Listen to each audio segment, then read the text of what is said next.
Hello? Have a seat, Chris. I'm looking for the Julian Dorey podcast. Is that why you're here? That's what the transcript said. I think Deep's got some messages that say otherwise. Oh, really? Yeah. Well, stop stealing my lines.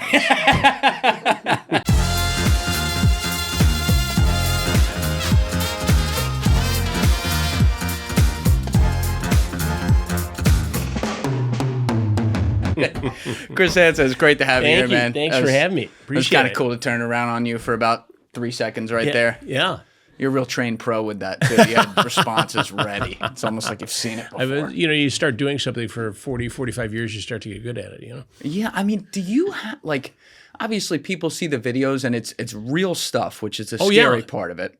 But then the other part of it is afterwards, like, you're doing a great thing. You're catching someone and preventing them from hurting a child at that point, obviously, because law enforcement takes care of it. But, you know, it's funny after the fact in that way when you deliver it how you do. But when you go in there, do you still have adrenaline like pumping every time? Especially at the beginning of each individual investigation. You know, a lot goes into it, as you can imagine. So the chatters with law enforcement, the decoys are working. They're talking to different men online, and not everybody shows up. Some people say, that's not right. I can't come meet a 14, 15-year-old child for sex, and they do the right thing. Good. Others take longer, but they do eventually show up. But when that first one walks in, I still have that feeling, of my heart being in the throat. That's how you stay sharp. I think you can never take it for granted because you don't know. You think you know who this guy is. We have various means of checking their background if they're using a real phone number,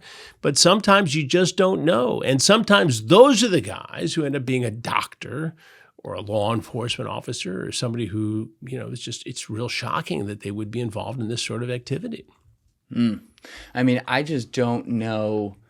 Like, I had Tommy G in here, who's a close buddy of mine. Tommy G came along on one of our stings in northern Michigan.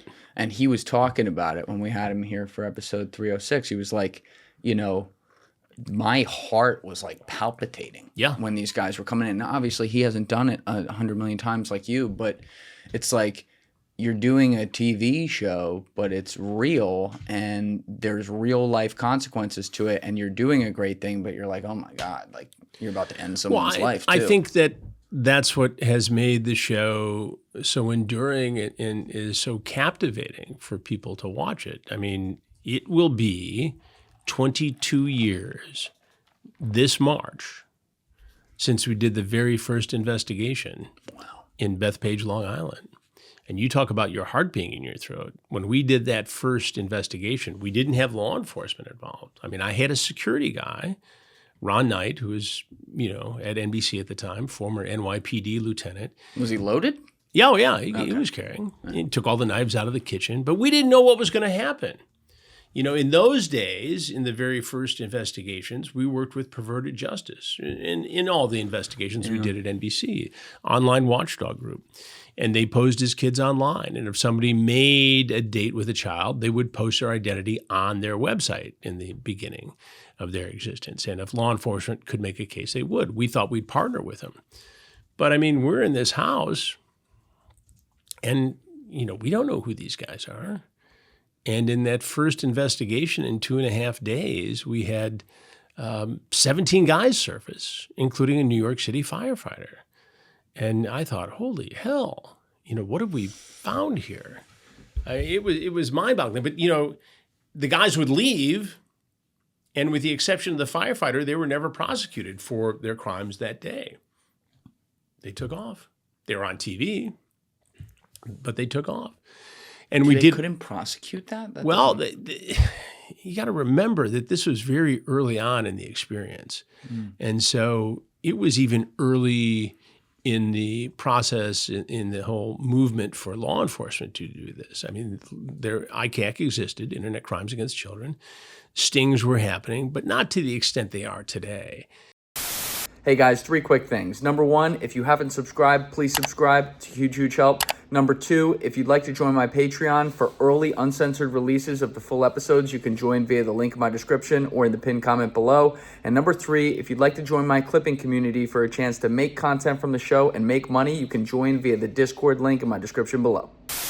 And so the fact that we did this without law enforcement present, and we did it with an online watchdog group, and even though that online watchdog group did have some relationships with law enforcement, and look, I've been covering law enforcement for my entire career. So at that point, 24 years. Now, in the second investigation, when we went to Virginia outside of Washington, D.C., these cases were referred, and a lot of them were prosecuted. But it became clear to me, early on that in order to be socially responsible, we had to collaborate with law enforcement. Mm. How did you pitch this at the beginning? It was such no one had ever done anything like this before. I learned about perverted justice, and I put together a pitch for the story pack at Dateline. And I said, look, these guys do this. I think if we can combine their talent as being decoys and our ability to wire a house with hidden cameras and microphones, and we've done that for different kinds of stories over the years, it could be very compelling. And it's a simple pitch pack. It's 3 paragraphs. Hansen'd. 2 days later, we bought it. Go do it. I signed a producer, Lynn Keller. She reached out to Perverted Justice. You want to do this? Yeah, we'd be happy to do it. Okay, great. Found a house in Bethpage, as I mentioned, and it belonged to a retired NYPD cop as well, and we set it up and did it. And it was just, it was happening so fast and so furiously that I remember at one point early on, I think it was about the 3rd guy came in, and all the transcripts of the online chats were mixed up on the dining room table. We're trying to keep them straight. But I came out for the 3rd guy with the wrong set of transcripts. And so I look at him, I said, well, it says here that you wanted to do blank, blank, and blank with a 13-year-old girl named Susie. He goes, no, that's not me. I said, excuse me. I go back, get a second set of transcripts, read the name and the details. No, that's not me. Finally, on the 3rd set of transcripts that I grabbed, it was him. Yeah, that's me. Okay, good. That's fine. And it was just stunning to me. Wow. That it was happening so quickly that we couldn't even keep track of the transcripts. And we had people there. I mean, I had a producer, I had an associate producer, I had security, we had 2 people from Perverted Justice. We had the whole crew was there, the camera people, both the hidden camera people with the remote cameras and regular camera guys. One guy, Ronnie Knight, the security guy, had to shove in the basement and said, don't move, don't speak, don't do anything. While another guy came in. This guy who was from Eastern Europe thought he had just entered some sort of a torture chamber snuff movie kill zone of some sort. He thought he was cooked, and he left there without being harmed or facing any criminal charges. So those guys were rather fortunate. Yeah, it does. The firefighter was investigated by the FBI and he was prosecuted. Now, why did they just, out of the 17 guys that day, why did they just pick him? Because we knew we were able to identify him by name. We are able to identify him in terms of where he worked, which firehouse in Brooklyn. We went out and confronted him after the fact, and he admitted it on camera. And so the feds had a pretty easy case. And I believe, if memory serves me correctly, I believe he took a plea bargain. And I think he had to leave the fire department. Well, good. Yeah. But this is back in 03, 04 when this you were first doing it? March of 04. Okay. So you mentioned it was like a 2.5-day investigation Correct. before the first one. What did that look like? Because that's not that long a time to put this together and get 17 hits. Now, Perverted Justice had been in the chat rooms, and they had been working, posing as children. And, they would go in there and just hang out. And if they were approached, and remember in those days, it was a little, I don't want to say easier, but it was a little more direct because most of this activity was taking place in chat rooms on AOL and Yahoo and that antiquated platform called MySpace. So it was all right there. Yeah. So if you could go in there and pose as a child, they would have lengthy conversations, sometimes over weeks. And guys would, groom and they try to cajole these kids into sexual relationships. And, they thought they'd hit a home run. They thought they found the child of their dreams in this very perverted, potentially damaging and criminal way. So it was more targeted then. And so it wasn't unusual to have that many guys in such a short period of time. Well, you and I are talking at a time right now where this really just completely fucked up underworld is, I don't know, maybe finally getting somewhat of the light it should have shined on it by everyone else besides you for once, because of the stories like the Epsteins, because of the stories like the Roblox, which you and I are going to talk about today with your new documentary, and because of a litany of different organizations of pedophiles that people are just uncovering. But, you know, before you went to do this, you obviously knew it was a problem. You knew these people were out there. Did your perspective get exponentially worse after the very first one shows 17 hits just in one area? Look, I didn't know if anybody was going to show up, right? When I was driving out to that sting house during the first investigation, I was wondering if, you know, I'd just blown tens of thousands of dollars of the network's money. You know, what if nobody shows up? What if this was a great idea, but executing it was impossible? Yeah. And we know that's a possibility with every story, but you don't want that to happen. And as I was on my way out there, the producer called me and said, "Hey, 2 guys are due here in 45 minutes. You got to get here." I said, "Well, all right, well, I'm on the Throg's Neck. The traffic's going to clear in a minute. I'll get there." Wait, 2 at the same time? We've had that happen on numerous occasions, literally, throughout the years. And you know, we can control it a little bit and have the decoys hold the guy off or just wait a minute. But we've had, and it happens in virtually every sting. You know, we were out just keep the mic with you if you don't mind. A few months ago, and you know, one guy I had to finish up quickly because another guy was on his way. We've had guys sit next to each other. We had a case in Flagler Beach, Florida, where 2 guys came in at the same time, and one guy knew what was going on and one didn't. And one guy looks at the other and goes, "You know, when he's done with us, we are so screwed." It was Tennis Boy 213 and Slaves to Mistress. Those were their names. Those were the screen names. Not hiding much. No. On the second one. No. Tennis Boy 213, that was an odd one, but for what he was doing. But how do you have a decoy? If 2 guys get there at the same time, I'm just trying to picture this. What do you mean a decoy's keeping them away outside the house? Like, well, they're chatting, so they can say, "Hey, hold off for a minute. I'm getting in the shower." "Hey, hold off for a minute. You know, my mom popped back in for a second." Okay. So there's a million excuses that they could slow the guy down. And typically, we don't give out the address, you know, immediately. We wait till they're in orbit till we can control the situation a little bit. Jesus.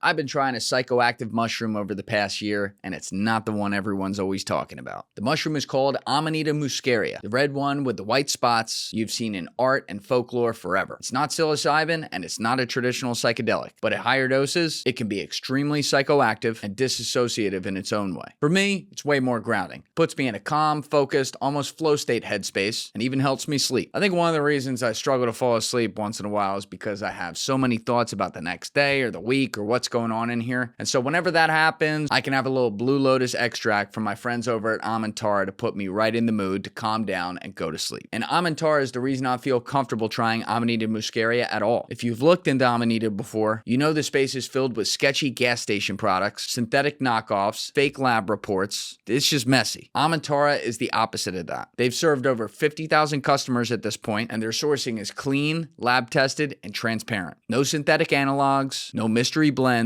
no weird research chemicals. Gummies, capsules, extracts, chocolate bars, Amanita body oil, basically every way you'd want to try it. On top of that, their shipping is fast, their support team actually responds, and their website is packed with educational materials and real dosing information so that you are not guessing. So if you want to join me and give this a try today, you can go to www.amantara.com/go/Julian. That link is in my description below, and use code JD22 at checkout for 22% off your order. Once again, that's amantara.com/go/Julian. Link in my description below. Use code JD22 at checkout for 22% off your first order. Yeah, it always, every time, like when I would see the ones where you'd have, obviously, like you have the fake kid there when you're doing this. And that was where the show ended up. And it's like, first of all, amazing acting always on those decoys. But secondly, you're just like, oh my God, like,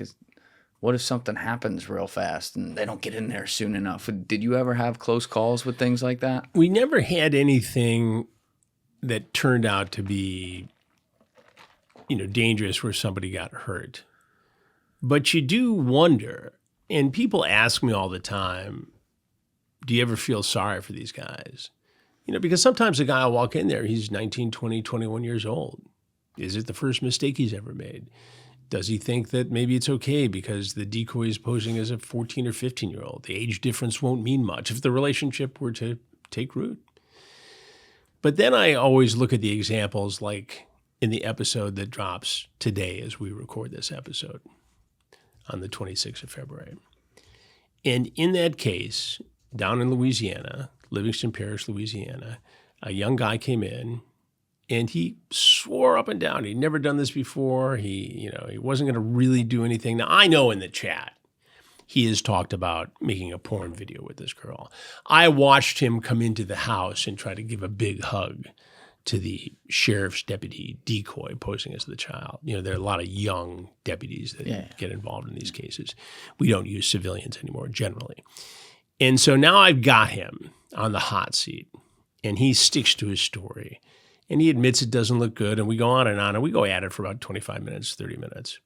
And they take him away. His backpack's there. And what do you suppose is at the bottom of that backpack? Condoms. Loaded .38 pistol. Full clip. So what happens? Now, I doubt very much that he could have gotten in there, got the gun out, and got a shot off to the extent that he would hurt me or anybody else. I mean, a lot goes into this in terms of precautions. But what happens if we're not there and he's alone with a 14-year-old girl? And what happens if she doesn't want to cooperate in the making of this porn video? And what happens if it doesn't go his way and he tries something aggressive and now he thinks he's in trouble and that law enforcement is going to go after him for sexual assault? What happens? Does he use that gun on the girl to threaten her to comply? Does he use it to kill her and hide the body? It raises all kinds of horrific questions. And so we have that. So look, there's an inherent level of danger involved in doing it, right? Awesome. And I understand that that's part of the draw. That's part of the interest and allure to viewers. And I'm comfortable that we have taken every precaution possible to create a safe environment when we do this. A lot goes into it, as I've said. And so we make it absolutely as safe as possible. Is it absolutely guaranteed? No, nothing's guaranteed. Nothing that adventurous or that enterprising is ever guaranteed. What is the legality in that situation? My first question is, did you find out if he legally owned the gun or illegally owned the gun? He had the gun legally. We learned after the fact. So is that illegal? Well, it's an interesting question because he can legally own the gun. I believe certain guns can be owned at 18 or 21 in the state of Louisiana where we were. You can carry that gun without a special pistol license. But if he's using the gun in the commission of a felony, it could be a crime. Right. Because you can possess a gun, you can have it. And we see this in southern states where the carry laws are pretty liberal. But if you use that in the commission of a crime, then you could face another felony. Now, did he use it in the commission of this crime? Not yet. So, as far as I know, he has not been charged with a gun crime in that case. Because that's what I was thinking. I'm like, if he owns it legally and it's at the bottom of his bag and he never took it out, you don't see him go for it ever on camera. Technically, it's not a crime, and he's not going to be charged with it. But what you're saying is perfectly valid. It's like, why did he have it there? Right. We had a situation in Alabama during a sting where I'm interviewing a guy, and he's not being threatening at all, but, we're going at it pretty hard. And the lieutenant sees on the monitor in the other room that he's got a big .45 hanging out of his pants. And he comes out. Now, I didn't see it. Now, I look pretty carefully, right, at what's going on and what the bulges are and all that. And I always make them take their hands out of their pockets. But the lieutenant came in and said, "Hey, put your hands up." And he grabs the gun out. He said, "Do you have a gun?" And the guy pulls it out of his pants and sets it on the kitchen counter, pointed at me. And everybody, gets a little bit alarmed and they take the gun and off they go. But it's something we see Not in the majority of cases, certainly, but we see it from time to time.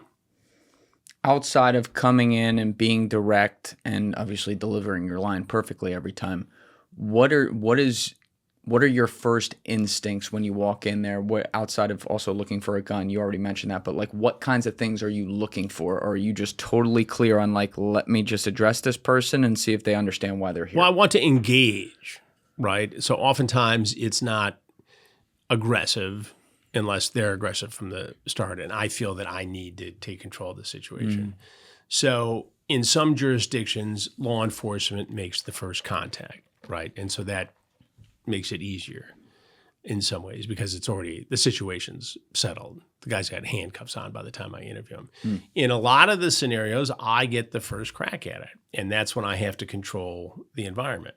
So if he starts answering around or trying to go for the door, we have code words between my crew and law enforcement. And when they hear, you don't want to do that, that's their cue to come in and take control of him. Now, in most incidents, I can become a little bit more aggressive and domineering, and I can get him in the chair, in the seat, and then we can start it. And if they start, who are you? What do you think you're going to do? And sometimes they think they know exactly who I am. Yeah. I mean, many times in the chats now, we see this sounds like a Chris Hansen thing, or this sounds like a Sheriff Grady Judd thing, or a Sheriff Chris Swanson thing, we had one guy in our most recent investigation in Livingston Parish, Louisiana, who actually sent an article from the local paper about a previous sting I had done with the Sheriff Jason Hart. He said, they worked together on some of these things and still came over and felt so comfortable that he got in the pool and the hot tub at the decoy house, at the sting house. And then I confront him. He said, I knew it. What did you know? He said, I knew it could be you. I said, then what are you doing here? And the drive to fulfill the fantasy of having sex with a child for some of these men is so strong, just like a heroin addiction where they know there's a 20% chance fentanyl could be in the heroin, it could kill them. They know there's a 20% chance it's me or some other law enforcement agency looking for adults preying on children, and they could get busted. And the need to fulfill this fantasy overrides common sense or any respect for the law or for a child. Where does it come from? Where do you think it comes from? Isn't that what we'd all want to know? I wish I could tell you. I know it's not a one-size-fits-all diagnosis. I am not, by any stretch of the imagination, trained in psychiatry to be able to give you a clinical diagnosis on any of these guys. But having looked at hundreds of them in the eye across from a table, just like we are speaking now, I can tell you that my theory is they break down into roughly three categories, right? There's the hardcore heavy hitter. He'll do this with or without the internet. He'd have been the guy at the mall, the movie theater, the bad little league coach, whatever, wherever he can get access to kids. These guys have to be in prison for life. They're the young guys, the opportunists, 19, 20 years old. If the girl's willing, they don't see it as a crime, even though I would argue there's no difference between a 19-year-old predator's danger and a 39-year-old's predator's danger, right? It's the same danger to a child. And then there's this more complicated group in between, the professional in his 30s, 40s, or 50s. And he's thought about this. He's thought about his urges for a boy or a girl. And normally they can keep that in check. They operate their regular lives. And then it gets to a point where they fantasize so frequently that the only thing that will fulfill the fantasy is a real life encounter. And that's when we see them knock on the door of our sting house. Yeah, the way I'm thinking about how you just put that really is also like what part of life someone's into. The first category aside, the people right. who you call the heavy some of these guys, hitters. they got to go away. These are the guys who, could face castration in Louisiana. They could face the death penalty in other states. And maybe that's good. Maybe they should, because that's the only thing that's going to stop them besides lifetime incarceration. Yeah.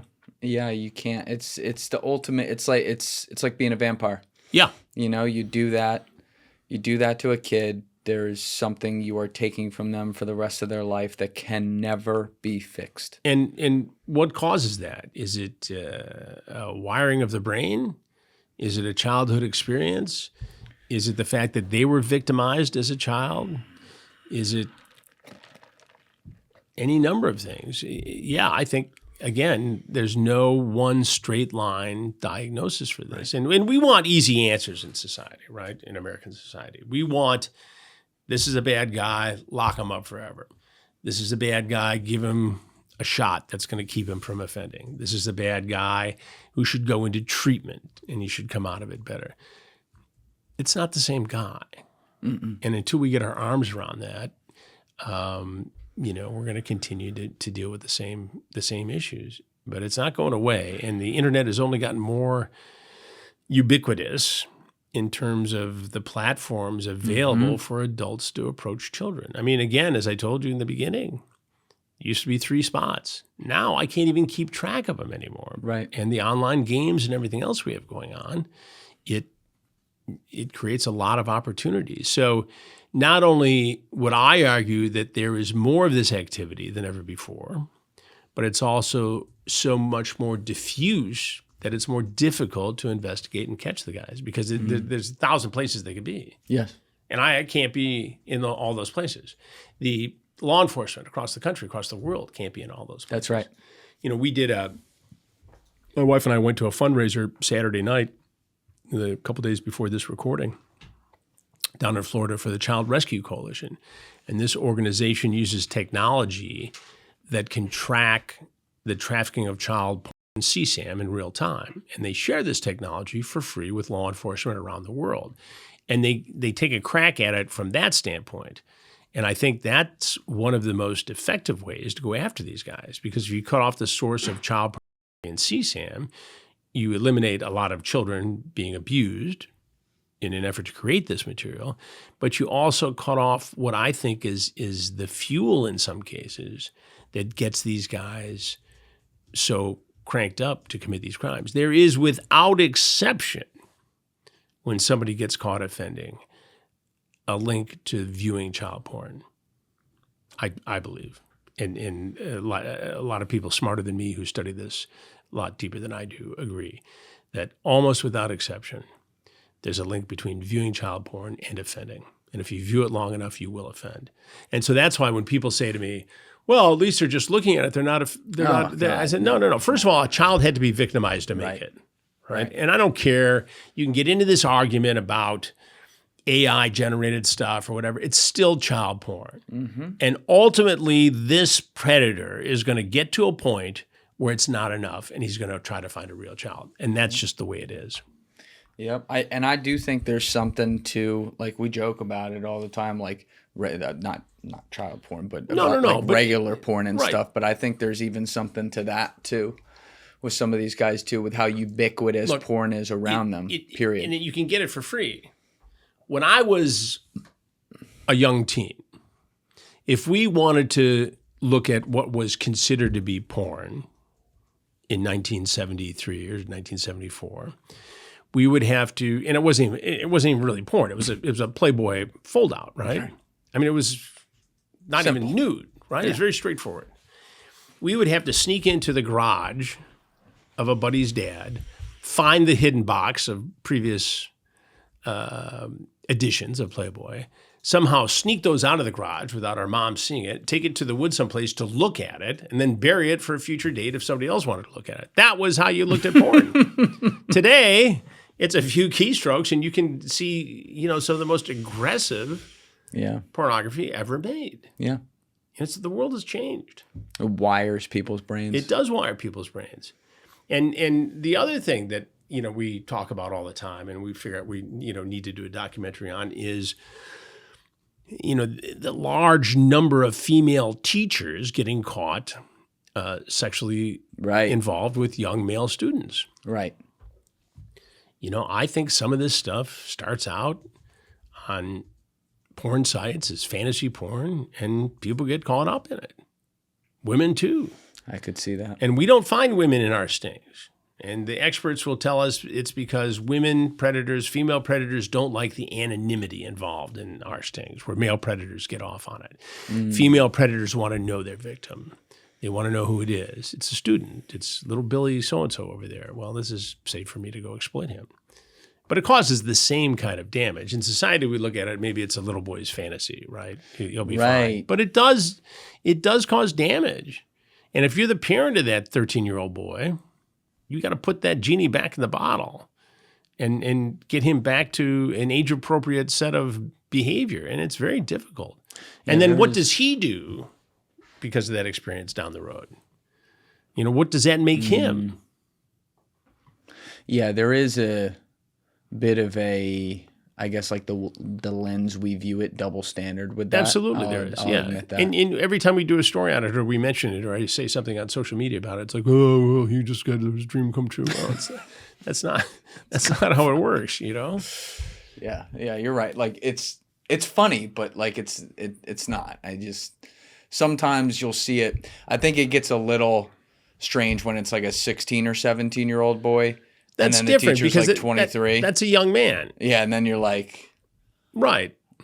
You know, but she's still a predator. It's not ideal, and she's in a position of power authority. It'd just be like, you know, if you're 18 years old working at a company and the 22-year-old, 23-year-old supervisor, right? She's got power over you. That's right. It'd be wrong if it was a guy. It's wrong if it's a girl. I understand the double standard, and I understand the difference in psychology and the difference in, you know, men are supposed to be able to stick up for themselves. But, you know, it's still an issue. Yeah. And there's also, you know, you talk about those three categories of types, and you went in a different direction. I thought you were going to go with that. And that's, you know, that's also from like the personal experience of seeing it up close. But like even zooming out more, just my amateur way of looking at it was always like, well, you have one obvious crowd who was abused when they were a child, and now they've become the abuser. And I think that's legitimate. I think we see that too. And I kind of put that in that either the hardcore heavy hitter category or in the middle category, the more mysterious one. But that's definitely in play there. And it's a weird thing because I have zero empathy for them as an adult, and I have zero empathy for the act or anything like that. But I go back and I think about the kid who had that happen to them, and the kid version of them, I'm like, damn, like, oof. I've had guys tell me that. We caught a guy in Marion County, Florida. We did a sting this past summer. 41 guys showed up in 6 days. 41, just in Marion County, Florida. Now, some came from farther away. And I'm questioning the guy in the sheriff's department. And at some point he breaks down and says, "Can I tell you something?" I said, "Yeah, absolutely."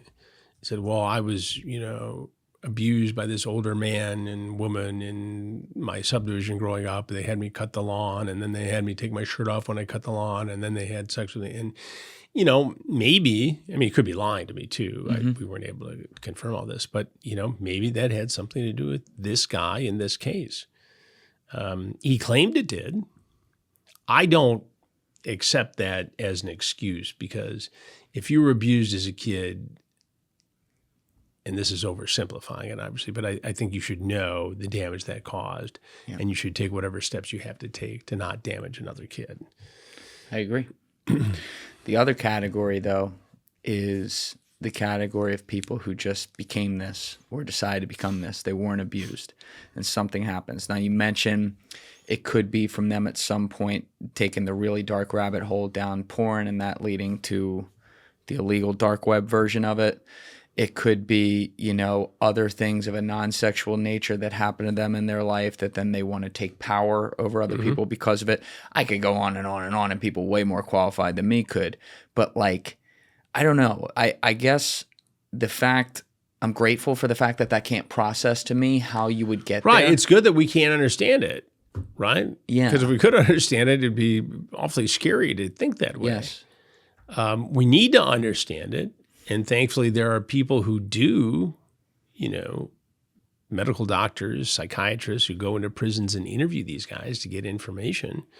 But it's a dark area of medicine to be in. And I think that's one of the issues. I mean, if you go to medical school and you spend 10, 12 years specializing. Are you going to do plastic surgery on Park Avenue across the river here? Or are you going to go into federal prisons and interview pedos?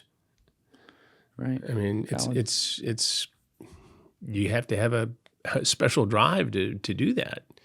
And it's dark, man. It's very dark. I mean, I am thankful that I've never seen an image of CSAM, and I never want to see it. But somebody's got to look at it. Somebody's got to prepare the prosecutor. Somebody's got to say, this is what it is, and file the charges. And those people, man, that's a dark job. And it takes a toll on them. I've seen it.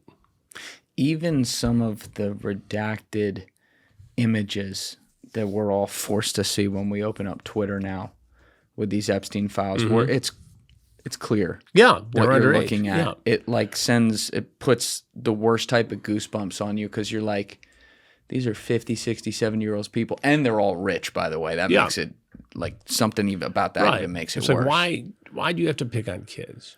You could have sex with virtually anybody you wanted, or a lot of different people. But picking on kids and living in this world where Epstein had so much power and influence, I mean, it's crazy. What went on there and how he was able to manipulate people and money and to, from a very young age, lie, cheat, and steal his way to being nearly a billionaire.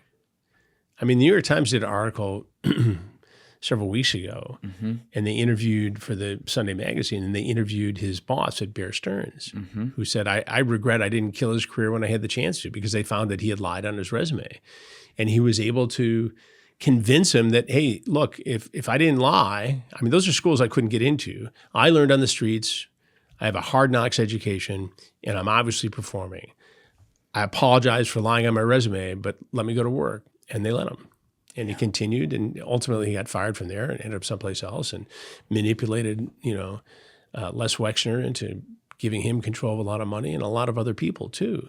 And even after he served time in the 2008 case, that sentence, which was so crazy to me looking back, that this was a case that could have gone federal, right, where he should have done serious prison time, that they were able to have lawyers manipulate this and to talk the government into a deal where he did 12 or 13 months, basically living nights and weekends in a county jail, able to go to his office from 9 to 5 and do whatever he wanted.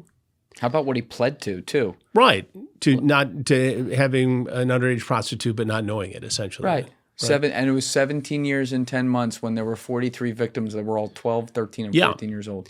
And they were able to manipulate law enforcement and in some ways public opinion into thinking that what he was doing was creepy and bad, but it was basically hiring poor girls from the other side of the tracks to model bathing suits and give massages.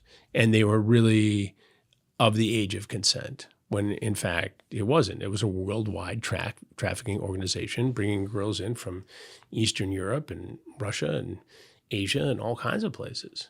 And we started to look at this back around 2015. And I had some investigators who I'd known for a long time who had been in federal law enforcement who were working with lawyers for the survivors. And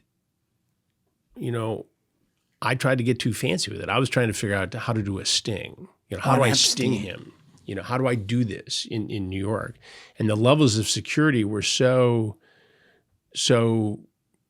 strong that you couldn't infiltrate it, right? And so, the truth is I just got busy with other stories, and I kind of set it aside. It was Julie K. Brown at the Miami Herald who kept chipping away and got these survivors to speak publicly. And without that fine work at that newspaper by Julie K. Brown and other reporters, that case in 2019 likely doesn't get prosecuted when it does. And the U.S. attorney at the time even said so in the news conference. He pointed to the fine work by the Miami Herald. And so it shows me that some of these stories only come to light by focusing only on that one story and chipping away and chipping away and chipping away. It also shows me the importance of local news, which I don't think gets the funding that it deserves in some cases. I come from local news. I started in Lansing, Michigan, went to Tampa, Detroit, and then went to NBC and done everything since then that I've done. But it is important, and I think every reporter should, ideally. I mean, we're in a different world now because people can start off in different ways, but should be responsible to a local community. And they were at the Miami Herald. Yeah, and it was incredibly brave what they pulled off. And they had private eyes. Bless you. They had private eyes tailing them. These people played dirty. Epstein played dirty. Oh yeah. Did you know? Were you aware of the case in 2008 when he got the deal, No. or did you not become aware till 2015? No, I didn't start paying attention to it until 15, 16. And what got you paying attention to it in the first place? I knew law enforcement agents who I'd worked with when I was in local news, who had moved around the country and we had stayed in touch, who were at that point in private investigations and had been retained by some of the lawyers representing the victims to find information. Okay, so it was literally for the civil suits that ultimately were brought and settled. Got it. I wasn't sure. So that was my end. So I had some documents from the Palm Beach estate, not necessarily smoking gun stuff, but I had phone logs, for instance, and I spent a Saturday and a Sunday just calling people up and down this list, and some were legitimate massage therapists. One was a victim, and I heard from her attorney like 10 minutes later saying, "Look, she's not ready to talk now." I still talk to the attorney. She's not talked, but I'm going to hopefully talk to her one day on my podcast. So you chip away at this stuff.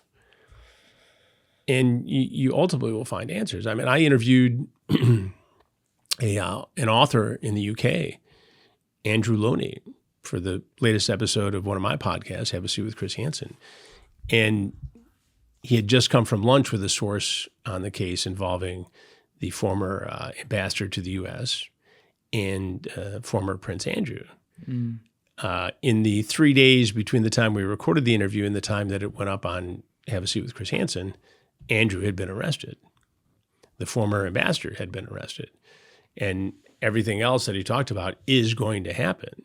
I mean, this could be the downfall of the British government in terms of the prime minister, because the prime minister spoke up on behalf of the ambassador who lied and said he had nothing to do with it. These people gave Epstein sensitive government information. And they were rewarded by having access to women, in some cases, girls who were underage. This is something that I have not seen in 45 years of being a journalist. Yeah. And I wish I had been prescient enough in 2015, 2016 to see where this is going. We keep up with it now. We're very aggressively reporting on it now. But it's I don't think anybody besides Epstein knew how deep this went. Did you have, obviously you didn't know how deep it went in 2015. No one did. But when you were, I don't know, spending that Saturday and Sunday going through the phone logs and finding people and then looking at least the specs that these private detectives had given you, was there something in your gut at all that was like, ooh, this is different? This is another level. Yeah, I wish I had known more at that time, because I could have really garnered resources to really focus more on it as opposed to some other projects. Good projects, important projects. But, we were at that point getting ready to gear up the Predator investigations again, so I was focused on that, the Hansen'd versus Predators. I was starting Crime Watch Daily. I anchored that show for a couple of years, and we were doing stuff on ID. This is before podcasts and my streaming network and all that. So, I wasn't in a position to say, okay, I'm only going to do this. I've always, as a part of my job or jobs, had to do a lot of different things at the same time. And that's cool. That's what I do. But, you know, yes, is there a part of me that wishes I could have focused on just that? Yeah. But I didn't realize at the time how big this was. Yeah. I remember I'd been saying this. I remember I saw an article. I believe it was in 2017. It could have been 2015, but I think it was like 2017. Might have been in Politico or something like that, that was outlining a little bit about this. I remember looking at that and just kind of saying, wow, what a sick rich guy. Yeah. And then kind of went on. You move with on. things. And what a bad guy. Because they tried to shape this. His lawyers, his PR people tried to shape this as creepy. And yeah, he had youngish girls coming in and giving massages. Yeah, it became sexual, but they're all of age. They all consented. And they tried to make it look like, okay, he was just taking advantage of poor girls on the other side of the tracks. But that's just a tiny piece of this. I mean, Ghislaine Maxwell was going to universities and recruiting women. They had trips to Eastern Europe to identify models and telling them that they could be Victoria's Secret models because of the Les Wexner connection. And, you know, along the way, I'm sure they're picking up whomever they could possibly pick up to be a part of this and to bring them to the island, to bring them to the mansion, to bring them to the Palm Beach estate. You know, we were talking about hundreds, if not thousands of women, of girls here, children. Yeah, and with the latest drop of Epstein files, like I've looked at this case religiously since 2019. Yeah. It's because it's actually even way more than just the underage sex trafficking. There's a million things going on with it. That's just the worst part of it, or what I should say we thought was the worst part of it. And now when you read these emails, there are all kinds of things on the table that I can't confirm yet or anything, but the fact that they're even on the table is a possibility. Oh, I agree. I see them too. I mean, I've got multiple sources feeding me information. You know, like you have people who are online sleuths who have ways of tapping into different things that I don't have necessarily the knowledge to do. And these things come my way and I evaluate them and first of all try to see if it's true or not and does it make sense. And then what do I do with it? You know, I've never held anything back ever for anyone and never will. So, but you also have to view this in a way that this is a unique situation, right? If I had my druthers as a reporter, I would want the criminal files on every high-profile criminal case, from Guthrie going back my entire career. But the reason those files typically aren't released is because they contain unverified information. And they contain information where there wasn't enough probable cause to get a warrant and to start a criminal prosecution. Yes. So in our society, we have said that if that doesn't exist, then those files, that information, that investigative material should not be released to the public because you can damage somebody's reputation whose activities did not rise to the threshold of criminal prosecution. So this is unique. Yes. We usually don't get stuff like this. Unverified raw information. And so that adds, look, I'm not standing up for anybody in the Epstein files, but it does add a layer of responsibility for guys like you, guys like me, and across the board to make sure we're not accusing something that we can't back up. Yeah. Because it would not surprise me that Epstein falsified some of this stuff, made things look worse than they were to establish some blackmail plot. And I'm sure he squeezed a lot of people for money and other things because he had something or could threaten something, true or not. Now, there's a lot of bad behavior, right? Yes. There's a lot of horrible things. Look at all the people who have stepped down from prominent positions. Larry Summers. It's something. Yeah. You know? Yeah, if we had a list of that, right? The latest people. Tom Pritzker stepped down from his board position. Yeah. And what are these guys thinking? I mean, on one level, you could sort of understand, okay, if the guy hadn't faced any criminal charges and he was just a playboy millionaire who had a private jet and an island, you could see his attraction. You could see why other single guys who were playboys, who like attractive women, would hang out with him, right? You can understand that. But once he's charged as a predator, I mean, this guy should have been persona non grata for everybody, for Bill Gates, for the Clintons, for everybody. You can't do business, or you shouldn't be doing business, with a registered sex offender. And you have a responsibility to do your due diligence if you're a former president, if you're a government official, to make sure the people you're dealing with are on the up and up. I mean, look at Prince Andrew. I mean, this thing is just, and for him to have allegedly said to the arresting officers, "Oh, I'm the Queen's son. You can't do this to me." Oh, he said that? That's the report. Oh. You get your ass in the car, fat boy. You ain't a prince no more. You know? Oh my God, I didn't hear that. And you have to know that, you know, Charles is just glad to get this problem out of there. I mean, there's been no indication that he's been involved. I mean, obviously, you know, there are issues. You know, what did you know and when did you know it? And should you have cut ties with him earlier? But, you know, he's in trouble on this thing. Yes. I mean, you know, using your position to get trade information and then giving it to Epstein in return for sexual favors. I mean, that's treasonous. It is. And you talk about, though, these people who were really close to him, the ones we know were really close to him, who stayed associated with him, where we know full well that they knew what he had been accused of and continued the behavior. This wasn't a guy who said, "Hey, I made a mistake. I let somebody into the circle who was too young. She gave me a massage. There was a sexual act. You know, I'm gonna go out of my way to start foundations and to do right and to lead by example." He went right back to it. That's right. And arguably worse activity than ever before. And that's what I'm saying, because he was from an environment where he could. And it's not just the wealth he had. It's the status in society and this.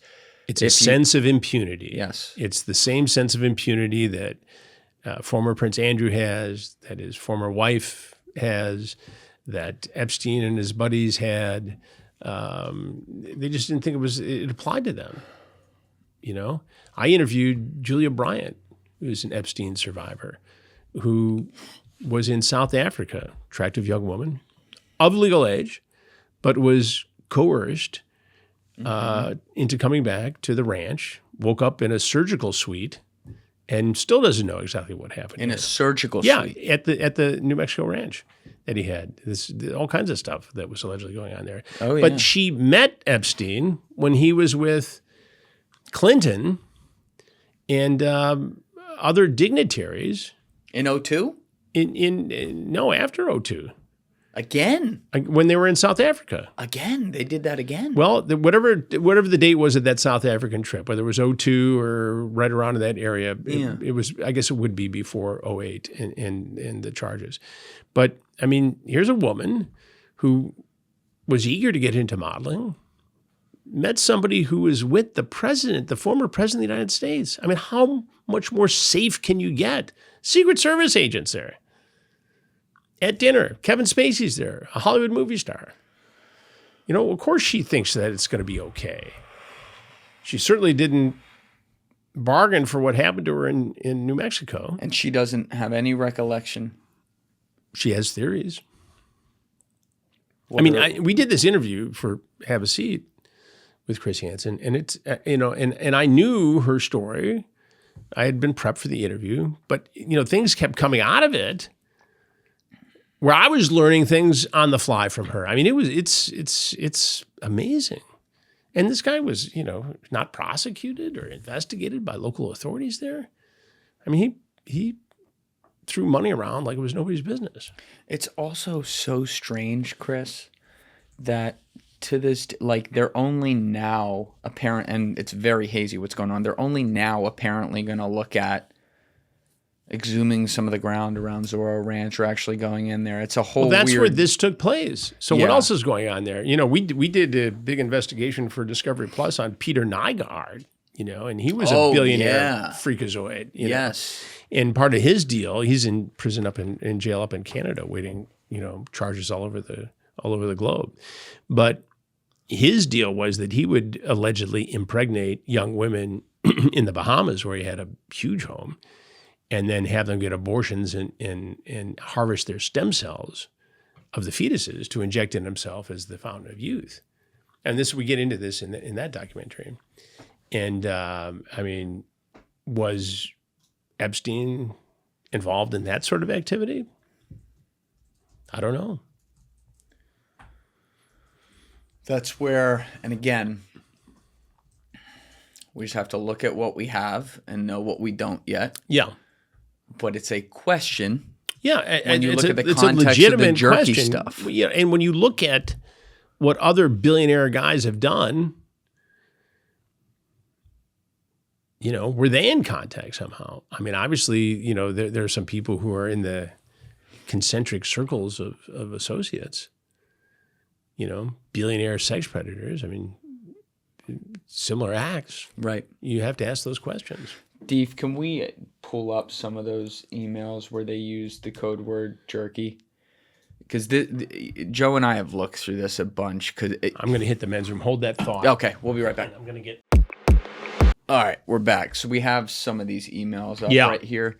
And again, you have to think of these things, as you put it, Chris, as if you're in a court of law and what you can prove and what you can't. Right. And right now, if you just looked at these alone, they don't definitively prove anything. But can we pull up that email you had up, Deef? Yeah, I was trying to find this one. The one that you had the perfect one up about the recipe. Yeah. Okay, go to the top one right there. So this one is called Jerky Recipe in the subject. It's from December 21st, 2012. It says, "Hi, Steve Hansen'd, no relation. On Jeffrey's Island is requesting the latest beef jerky recipe, as He has asked her to try and make some. He says the last batch that you made tasted different, and I think he likes it, as he would like to attempt it. Would it be possible to forward us the recipe? Thank you, Steve." This is the response. "But I've now been told it is the old way Francis was doing it he likes best, and not the latest batch. So on LSJ on Little St. James is going to try and do it that way. I am in Europe, but with him on the island, if you need to call to liaise about getting anything down." So obviously, the number one point is they're not talking about real jerky here. We know that. It's code for something. Right. And when you go through some of the other emails that talk about how to refrigerate it, where to store it, how many pounds it is, and things like that, your brain goes to some of that Peter Nygaard type world type things. Absolutely. Now I've seen these, and I have access to the the index emails as well. It's and I try to go through them when time allows. But yeah, I would guess, if I were a betting man, that they're not talking about actual beef jerky. Not known to be an island treat. I mean, people eat a lot of fish down on the islands, and I'm sure other stuff too. But I mean, to me, this is code for something more nefarious. Yes. Now, the survivor you spoke to, what was her name again? Juliet Bryant. Julia Bryant. When she woke up on the medical table at Zorro Ranch, which is straight out of a horror movie, you said that she doesn't know what happened, but she has some theories about what could have. What does she think? She doesn't know. I mean, she doesn't have scars. She doesn't have, injuries that I'm aware of. But it was just, so startling to her to wake up in what appeared to be a surgical suite of some sort with people in scrubs. And, this freaked her out. I don't think she's completely processed this, except that she has the memory of this happening, and finally at some point got out of the whole deal and, was talking about this and not getting a lot of reception from officials, and, got a hold of a lawyer and got involved in the civil suit against Epstein, and was able to, like so many other survivors, get a settlement justly that has helped her in her life. But she's still very much impacted by this. All these girls, I mean, imagine having to come to grips with this. First of all, you try it in some of these cases, they try to bury it, try to just deal with it. Mm-hmm. And then they decide, no, this is wrong, and I'm not alone. And they gather together, and some very dedicated lawyers got involved here to go after this case. And, thankfully they did get settlements. But that doesn't make you all better. That doesn't make you whole. to be treated like some sort of chattel, I mean, some a quantity of just a product.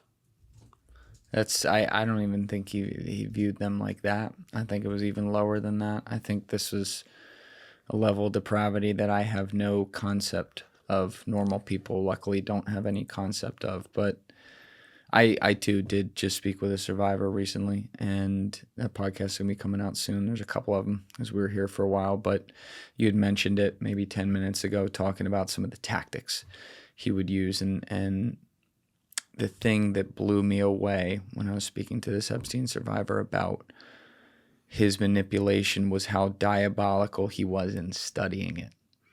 So when he would traffic this woman who was barely a woman, she was 20, 21, to other men in Hollywood or other places mobily, meaning he wouldn't be going with her or anything like that. Right. He would just traffic her to them with the idea that, she was going to get raped.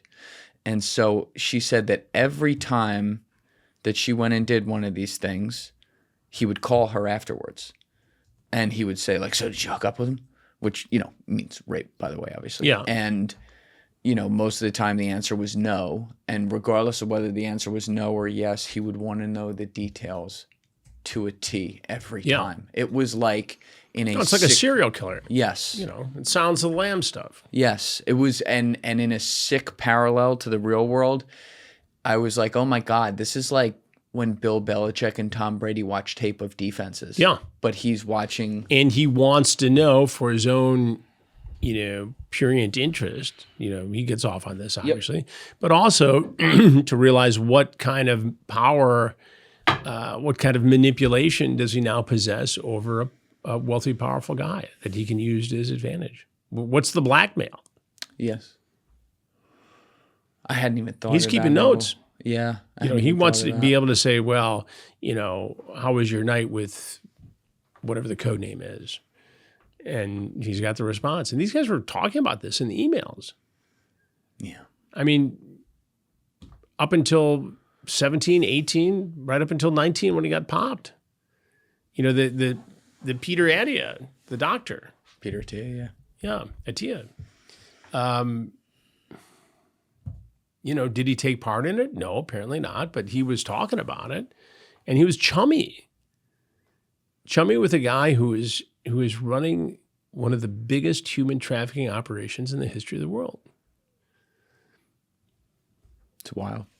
Yeah, because again, you got to go double check everything on like justice.gov when you see it on the internet, because people are just floating around anything. There's all kinds of stuff like I was certain when I saw those screenshots the first time, I'm like, oh, well, those must be fake ones. And then I go and look, and I'm like, wow, he really said this shit. Yeah.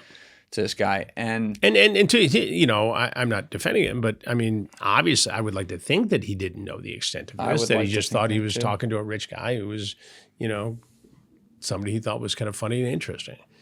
And maybe he, as a medical guy and an influencer, maybe, he was targeted by Epstein too. Right. Now, as you said, sometimes on your stings, you do run into doctors and lawyers, and I say that because these are people of means, if you will. A lot of times you don't. A lot of times it's someone who's not of means. They're all pedophiles. It's the same shit, but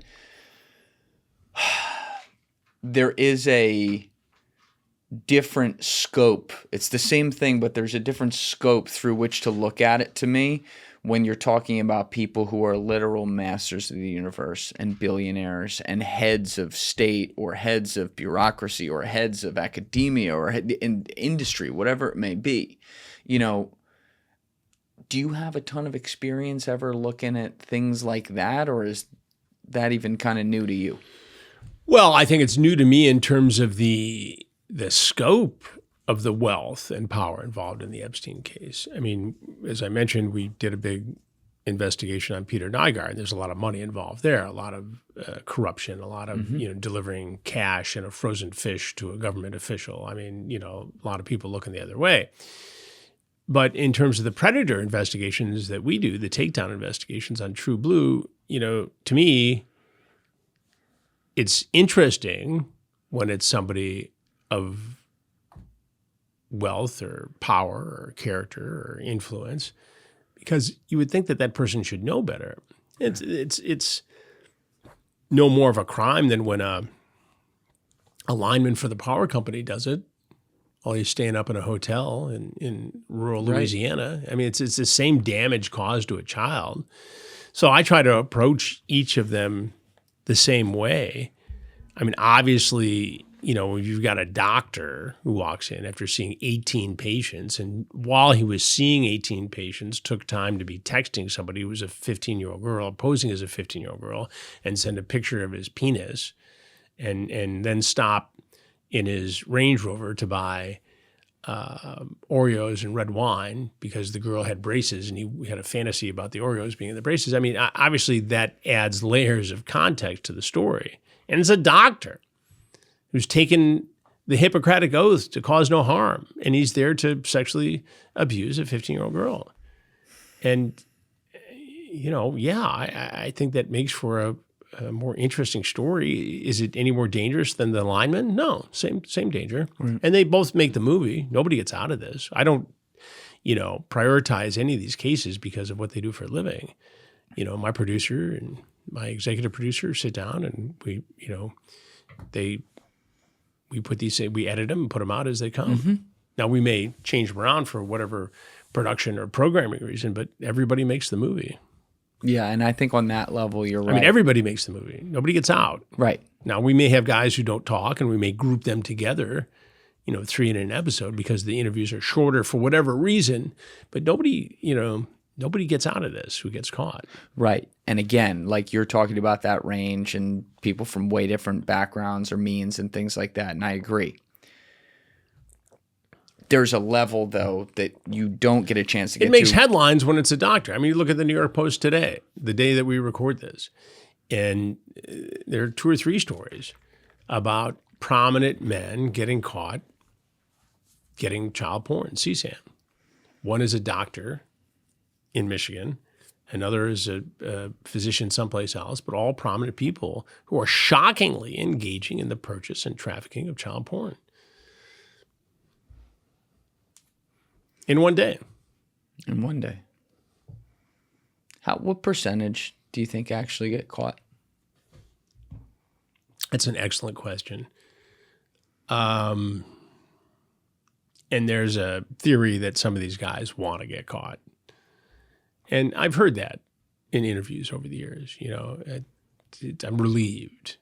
Now I can get help. Now I can stop. In terms of percentage, it'd be a wild guess, but based upon the activity on the internet, I'd say maybe 20, 30%. That's actually higher than I thought you were going to say. Yeah. Okay. I mean, again, I'm just giving you an educated guess. I mean, maybe that's overly optimistic because I want to think that we catch more than we do. But in terms of guys seeking children for sex and actually, you know, doing something to physically do that, maybe 20, 30%. But again, it's a guess at best.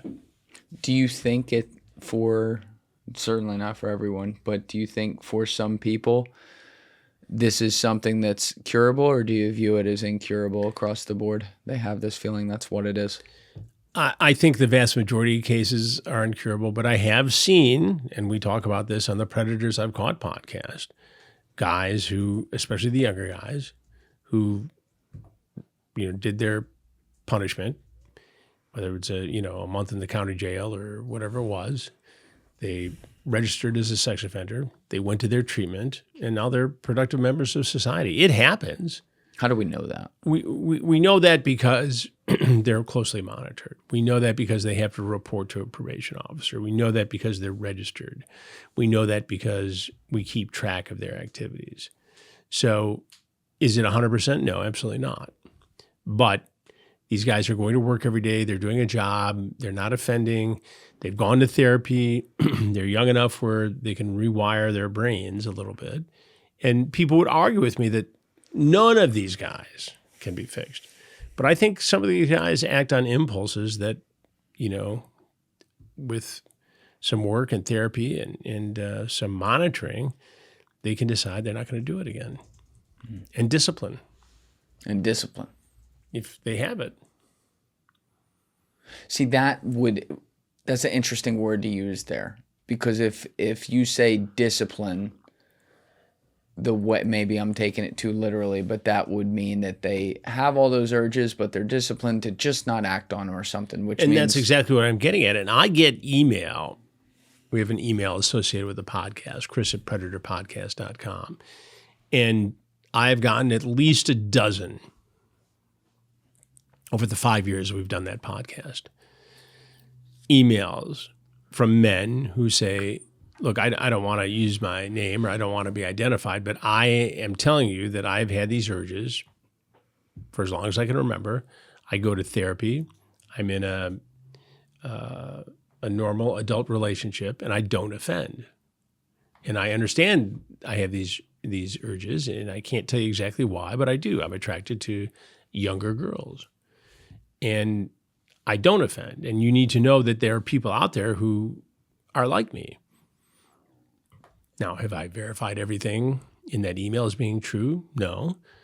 But it rings true to me that there are people out there who are that way.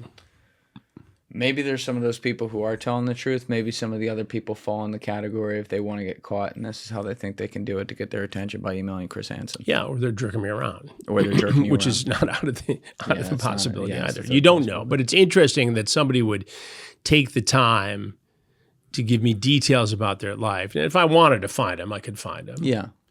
You know, and if I thought they were a danger to society, I would turn it over to law enforcement. I would do everything I could to prevent them from harming a child.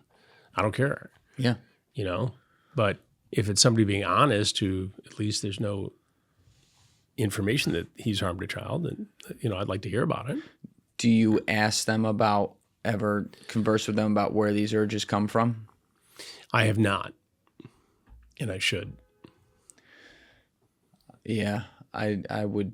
I mean, I'm working on an episode that involves this, but as you can imagine, you know, it takes a bit of a leap of faith on my part to say, okay, is this guy jerking me around? Right. How am I sure he's not offended?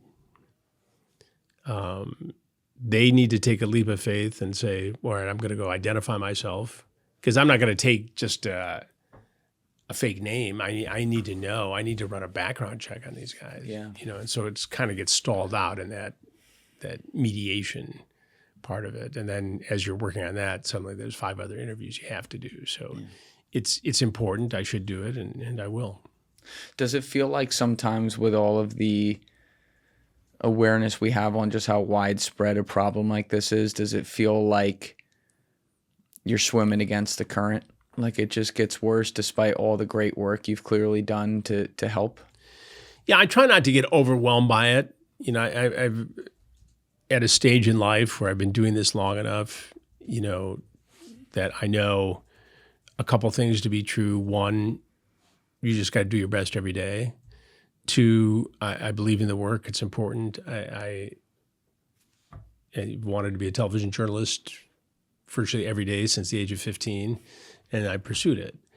And I believe it's important. And, you know, obviously at some point in life, you start to get addicted yourself to, you know, your ego gets addicted to the attention and being relevant in a space. And I've been very fortunate to remain relevant for a very long time across 3 generations of viewers, followers, whatever you want to call people.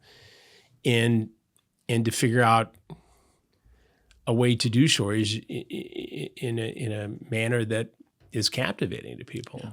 Right. And so you take the predator stories and you have that currency or that value to your viewers, your people, and you try to translate that into other topics as well. But I'm blessed to have, you know, been in the game so long and see no end to it.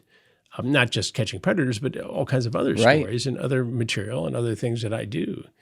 But I you know, it's a unique thing because, you know, I have this discussion with my sons who are in the business, one behind the camera, one in front of the camera. And behind the camera does some work with me, but also does, you know, commercials for Microsoft and Pfizer and, you know, movies. And, you know, there's got a lot of different things going on.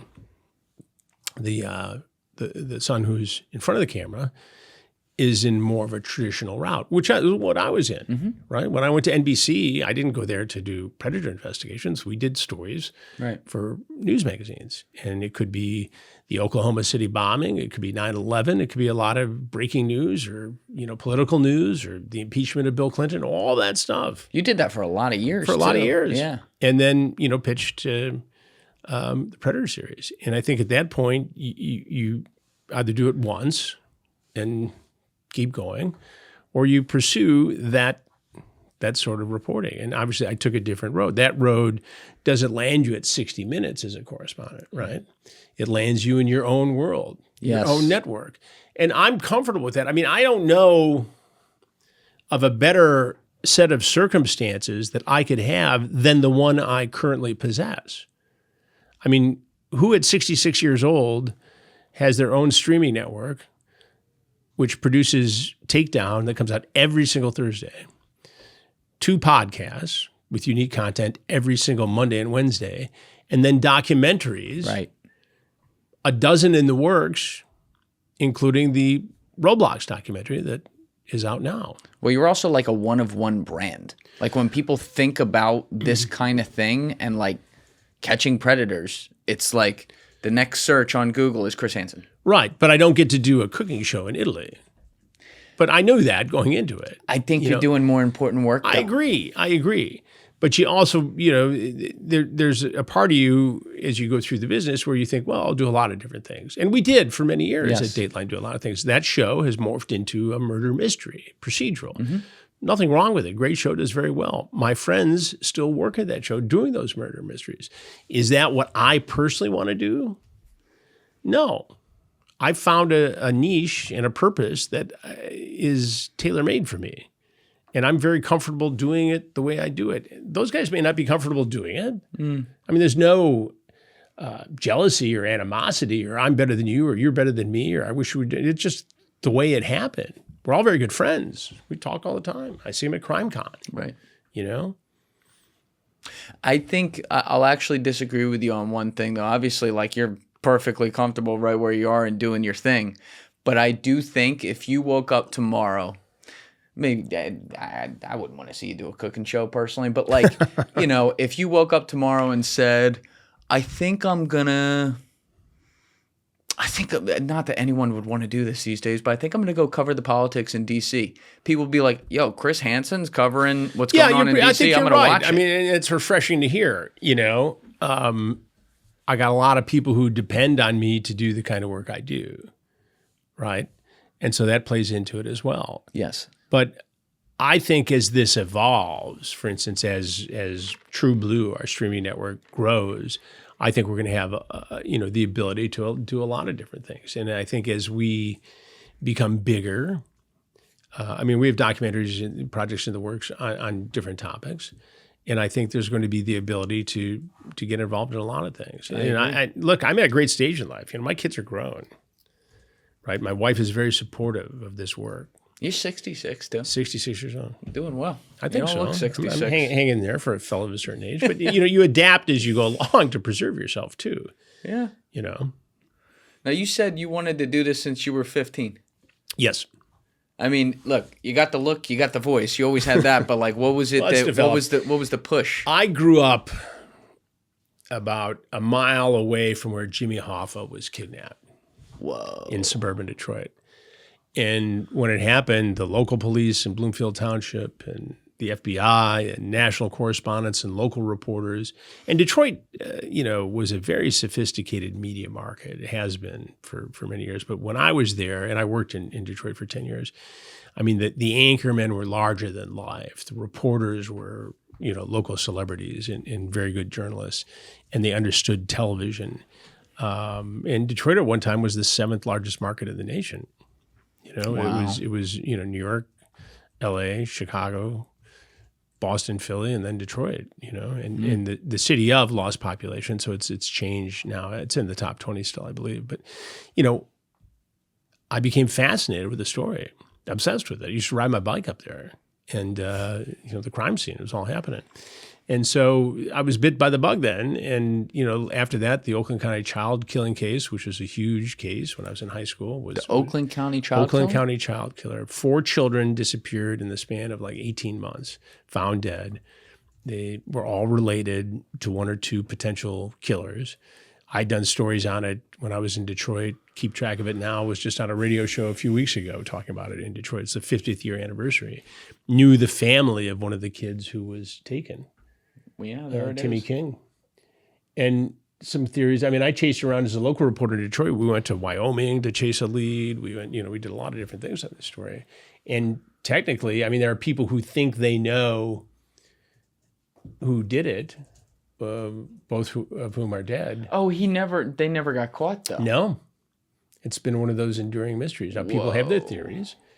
So, with all that having gone on, as I was starting to watch local news a lot and read all the newspapers, and the main anchorman at the ABC station, Bill Bonds, who is a great character, a great journalist, was best friends with my best friend's father. And so I was around him a lot. And, went off to college and signed up for the radio station and doing news, and I was a reporter. Mm. You mentioned it earlier, though, talking about this with serial killers. You drew the parallel in some of the mentality between them and the predators that you deal with. But I think sometimes we forget about how the whole serial killer phenomenon rose up, in the 60s, 70s, and 80s, and still unfortunately continues today. But when you look at the guys like the BTKs or this guy we never caught, the Oakland County child killer, a similar question when I asked you about child predators earlier, what bears someone to put that in their soul and become that thing? Silence of the Lambs. I mean, who how do you start in this? John Wayne Gacy, the notorious smiley face killer, in Oregon. I interviewed him face to face. This is a big dude too. We did a piece for Dateline years ago. And, you're sitting as close as you and I are sitting with this guy with leg irons and handcuffs on. And his daughter did a documentary recently. But what drives him? A combination of psychiatric reasons. And, they'll tell you a lot of different stories. My mom hated me. My mom was a prostitute. Sometimes these guys start as peeping Toms, become rapists, and then they want to kill. I mean, it's I don't necessarily think there's a single point failure in any of this stuff. Right. It's a combination of things. And there are people far more expert than I when it comes to child killers and serial killers, of course. But, what motivates them to do this? Are they killing themselves when they were at a young age, when something happened, or to prevent the horrible things that happen to them later in life? I don't know. There's a lot of ways to look at it, and smarter guys than me study it. But it's shocking to me. And today, you don't see you don't see as many serial killers today because they don't get away with it for as long as they did then. The advancements in DNA and surveillance, surveillance. I mean, coming over here from Midtown Manhattan today, I was probably captured on video a dozen times, if not more. You can't it's hard to get away with the crime. And that's why the Nancy Guthrie case, I think, is so what is going on there? Mystifying. I don't know. My heart just breaks for that family. I mean, I think of my mom in that situation, an 84-year-old woman, and, so overwhelmed and mystified. And why is somebody doing this to me? And, to me, it doesn't seem like a robbery gone bad, because why would you take a woman with you? Right. And if God forbid, she died during the course of a robbery, why create a bigger criminal problem for you? If it's a kidnapping, why hasn't there been more of an effort to get money from it? I don't think whoever pulled it off was very bright, or it wasn't an astute criminal. Who wears the gun in front of them like the way he was wearing it? The problem is dumb criminals can be dangerous and deadly. Criminals are criminals. So was it a kidnapping where unfortunately something happened to Nancy Guthrie and they no longer have evidence, proof of life? Maybe. I don't know the answer to it. I don't have a strong gut feeling in this case like I do in so many others. Was she targeted because of what her daughter did for a living? I don't think she was in a position where she created a lot of anger towards her, but maybe there was some thought that she had money and it was an easy mark. But you think of this poor woman, lived in the house for 50 years, widowed early, took in, had her mother living with her, her brother who had some challenges, and they had a happy life. Right. And she went to work every day, raised kids, one of whom became, Savannah Guthrie, right, who I knew at NBC. But I don't think anybody targeted her because of anything her daughter did. I mean, if somebody comes after me, I understand why, right? I've messed with a lot of people. Yeah. But, and I'm not taunting anybody to do that. I don't need that to happen. But, I think it's going to be a confluence of dunces that did something horrible, and it led to something very bad happening to an 84-year-old woman. And I talk to law enforcement about it every day. I'm not out there covering it. But, I've had incidents where I've had to deal with Walmart security in the past, and they are very good at what they do. They're very committed. And I can tell you that they're working around the clock, running all kinds of AI programs to figure out, where could the backpack have been bought? When? Did anybody buy a backpack and a face mask and a jacket at the same time? They're clicking away at this stuff nonstop. And every time something like this happens, they enhance their algorithm to be able to say, okay, we're looking for somebody who is between 5'9" and 5'11", who might have been at the store, but there are tons of Walmart stores. Imagine the footprint of Walmart and Sam's Club. It's good and bad. The search field is enormous, but so is the data field. Right. So I have a feeling that they're going to figure this out. And the other thing is, the reality is not all sheriff's departments are created equal. And I'm not casting any shade on the sheriff's office down there. But to me, and again, this is just me, if I'm running the media for a law enforcement agency, I'm not going to be doing this scattershot interview here and there. I mean, every day or every other day, there should be a briefing, right? Sometimes the sheriff should be there, and sometimes it should be the press person. And they read off a list of what's the latest. Done. But it comes off so herky-jerky. And again, I haven't solved the case, so why should I be, critical of the guys who are trying to solve it? I know they're working hard on it, but I don't. I think they'll solve it. Sadly, it's gotten into a long haul. Yeah. But just whenever you think that, I mean, remember those poor kids who were killed, the college kids killed in Idaho. Yes. Everybody was starting to, these cops don't know what they're doing. A small town, campus cop, blah, blah, blah, blah, blah. And it turns out all along they were on the hunt, and they got this guy, Kohlberger. So hopefully there's stuff going on that we don't know about. Hopefully it comes to fruition, and whoever did this will get caught. And as Savannah Guthrie has said in her videos, you just have to believe. There's nothing bad that happens by not believing in the most optimistic outcome, right? But with each passing day, it becomes more challenging, obviously, to be optimistic. So, yeah, I can't imagine. I hope whoever did it, I hope they find them and they rot in hell. But it just, none of it makes a lot of sense to me. I can't figure out if it's just bizarre because the crime's bizarre and, they caught themselves 1 foot ahead of law enforcement at the beginning, or because it's going to be some fluke. It's going to be some fluke that, led them to commit this crime. And it's been a fluke that they've been able to get away with it, right? A camera missed them. A camera was out. I mean, look at the fact that they were able to reconstruct that video is nothing short of amazing. I can't remember. It's the camera at the door that he tried to cover up and then took. And they were able to go back and work with Microsoft to get that video reconstructed, the video of him at the front door. That wasn't an automatic grab. Yeah. They had to work. The FBI had to go to Microsoft and get that to reconstitute, what was in the cloud, and lead it back to that particular camera that they don't have. So in other words, they didn't find the camera, is my understanding. They were able to find information that was in the cloud from that camera because she hadn't subscribed to the service that would save it. So, I mean, just that. And, then you got to hope that, like in so many cases, somebody sees some tick or some characteristic of the guy on the video that they say, oh, that's Frankie. You know, I know exactly who that is. That's what solves these cases. Yeah. Somebody's got to drop a dime. No, you were saying it's amazing the tools that they have now to be able to solve crimes. It's hard to get away with a crime. Yeah. It's hard to get away with a crime anymore. I mean, people try it, and it happens, but, somebody's going to know about it. It's just whether or not does that person come forward or do they find that evidence. What about for what you do, though? Because like this started off, like you said in the beginning, it was 3 different types of chat rooms and whatever back then. Now there's a million places to do it.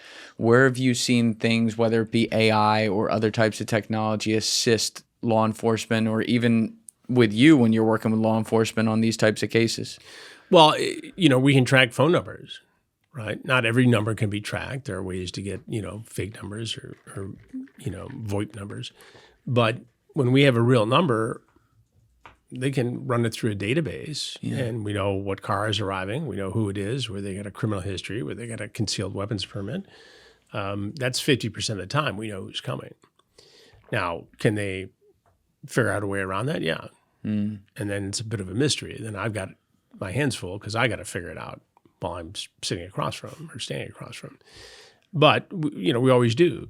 By the end of the story, we know exactly who this person is. Challenging mostly because there are so many platforms upon which adults can approach children. It's you can't be in every one of these things.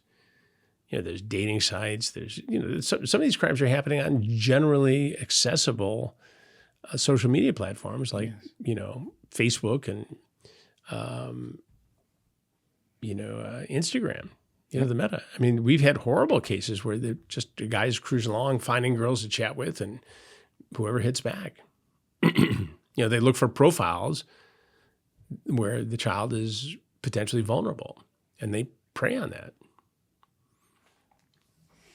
And in the case of Roblox, I was just going to ask. Yeah. We've been investigating predators exploiting kids on Roblox for the last 7 months or so. For people out there who don't understand Roblox or what it is, would you mind just explaining that? Roblox is a multi-tiered gaming platform. So there are games on Roblox already that Roblox has designed that they offer, and creators can make games and put them on Roblox. And as a user, you can also create a game and get permission and put it up there too. So it's a video game within a video game, right? And so there are all these different games that kids can play, and it looks pretty innocent. Some of these characters look like Lego characters from a Lego movie. It is marketed towards kids as young as 5. And if played properly with adult supervision, it creates amazing communities with very healthy experiences and allows people to express their creativity. Wildly successful, multi-billion-dollar publicly traded company in San Mateo, California, led by the co-creators of it. But we have come across cases dating back 15 years where children were approached by adults and groomed and preyed upon. How does that happen? It happens in a couple different ways. Now, I need to say at the onset that recently Roblox has enacted some safety features, including facial recognition and age verification, that should prevent some of this from happening. But as you know, children can find workarounds. Adults can find workarounds. And there are a lot of games that are kind of shady on there, and then there's the connection between Roblox and Discord. Roblox and Discord. Roblox has a server on Discord. A lot of players go back and forth. There are Roblox communities on Discord. So there's this relationship there. And we started getting a lot of reports about adults posing as children on Roblox, adults inducing children to create child porn, to abuse others. There's the 764 element of it, where 764, the nihilistic group you're familiar with, goes on Roblox to create relationships and to abuse kids. They're They're everywhere. But that group, holy shit. And I don't know I know people say, I say, what drives them? Well, they're nihilists. You know, they're just out to create chaos and harm people. Well, what do they get from that? Well, they get to harm people. But what does it do for them to harm people? They're just that way.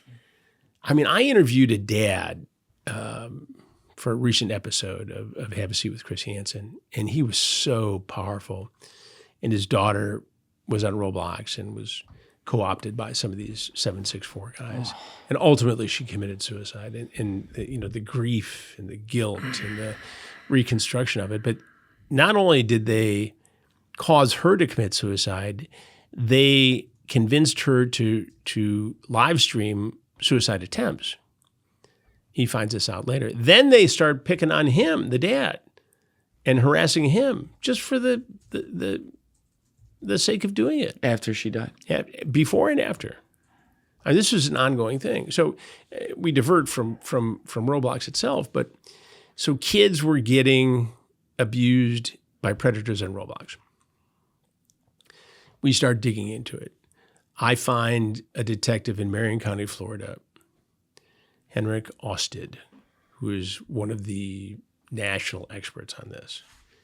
And in one short period of time, just in Marion County, Florida, they arrested a young man who had abused on Roblox at least a dozen kids and probably more. Then we find the victim, a 10-year-old girl, of a Roblox predator who is in the UK. So if this is going on in Marion County, Florida, what's going on in the rest of the world?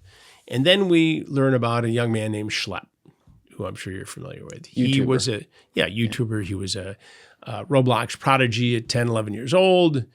He was then abused by somebody on Roblox, and he was suicidal, ended up in the hospital, came back, and has made it his mission to expose predators on Roblox. Just for, and you know, I'm not saying like go into graphic details and stuff like that, but when you say someone like Schlep got abused on Roblox, what are you referring to?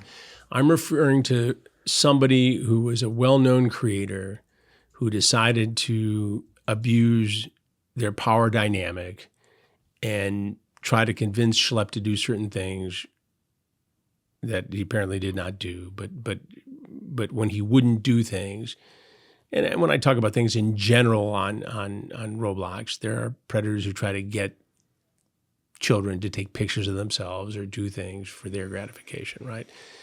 So, and this is a common theme. So Schlep, as a young boy, becomes suicidal, goes to the hospital, great parents to get him through it, and he decides he's going to, expose some of these people on Roblox. You'd think that Roblox would embrace that. And they've been back and forth on having him a part of their team and not having him a part of the team. Right now, they don't want him a part of the team, and they claim that he's going after people more associated with Discord than Roblox. Schlep would argue that, look, it matters not. The people on Discord have a presence on Roblox, and it's often one and the same, right? If they got a server over there, people are recruiting people over there, it's the same thing. And then we find out that Schlep is represented by a law firm who at the beginning of our investigation this summer had 500 cases of people exploring potential legal action against Roblox because of being preyed upon. Since that time, they now have 3,000 cases. 3,000. And then we start to find out that attorneys general across the country are investigating and suing Roblox as well.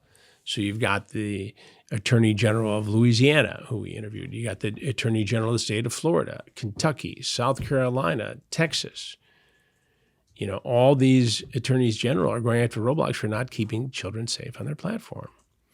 Now, Roblox held 2 or 3 different background briefings with me for the story, including one with their chief security officer, Matt Kaufman. Gave me a lot of information, very useful. We use it in the story, but they have thus far declined to do an on-camera interview. Mm. And I pushed pretty hard because I know that it's more fair to Roblox if there's a face attached to this, right? You're not just putting up a statement on a graphic on a screen. You can talk to somebody. You can have a conversation with somebody, just like I did for background. But they've refused. And so now the first episode, the first hour of our documentary, is out on TruBlu, and people can see it and make up their minds for themselves. Do you think they refuse because they're afraid of the Hansen'd? They feel like you're going to get them dead to rights, or because they're just being too corporate-y and going behind the shield? They're afraid. I don't know whether they're afraid because I know more than other journalists know who ask them questions. They tend to like interviews in comfortable tech settings where they can talk about new games and growth of engagement. Then in more mainstream journalism, they like to go on shows where the interviews are 2 to 3 minutes. So there's not a lot of background checks. They don't want me to ask them why, for instance, they won't allow law enforcement to conduct investigations on their platform. Why? Yeah, why do you think they're not letting them? Well, do because that? I'm sure there are privacy concerns. They don't want to get the image that, am I talking to another player? Am I talking to a cop? And to me, if you want to send a message to predators on your platform, you let law enforcement in on it and you shake them up a little bit. I mean, there are people on Roblox who are mad at me, mad at Schlep, for even looking into this. They think it's a parental responsibility and we should be able to do whatever we want, play whatever game we want on Roblox. And if a kid gets in trouble, their parents should have been keeping a closer eye on them. That's it's a minority, but there are people who, I see the snitty little comments on X. I don't pay much attention to them, but they'll say something about Schlep or they'll say, look, it's very easy. Make it as safe as you can. And in terms of doing an interview, why would you not sit down and say, look, Chris, here's what we've done. Boeing did it when we investigated crashes of the 737. When did you do that investigation? Back in the late 90s for Dateline. So they let you in. They took me to the factory, showed me how they make the plane, showed me the tail, showed me the thing they were doing to make it safer. Is this like after? It was after TWA and all that? No, that was a different plane. This was a crash that occurred in Pittsburgh. Okay. And there were other incidents involving the 737. And so we did an investigation. Boeing, to its credit, had us come in, shot the plane being built, did all this stuff, and then sat down with an interview. And said, look, this is what we're doing. We're not convinced that this actually caused the fatal crash, but we're going to make sure this is the safest airplane in the air because it is the workhorse of the American fleet. And then people can make up their own mind. If I were Roblox, I would lay out all the safety measures and answer the questions, the critical ones, truthfully, and then look at me and say, and Chris, remember this, we're not committing these crimes, predators are. Right. End of story. So I'm trying to draw some parallels in my head. It's a similar type of situation to like Facebook letting police in to take a look at crimes that happen on their platform because bad actors come on and use an open... Well, here's just to be clear. Now, the folks at Roblox, like in all these other social media platforms, are mandated by Congress to voluntarily report inappropriate contact between children and adults, sexually charged content, CSAM, all that. They're supposed to report incidents of this that they find to the National Center of Missing and Exploited Children. NCMEC then farms these referrals out to law enforcement. Who does? The National Center for Missing and Exploited Children. Okay.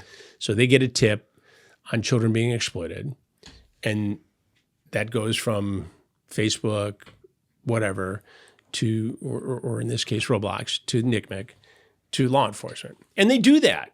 And there are cases that have been made because Roblox reported this, as they're supposed to.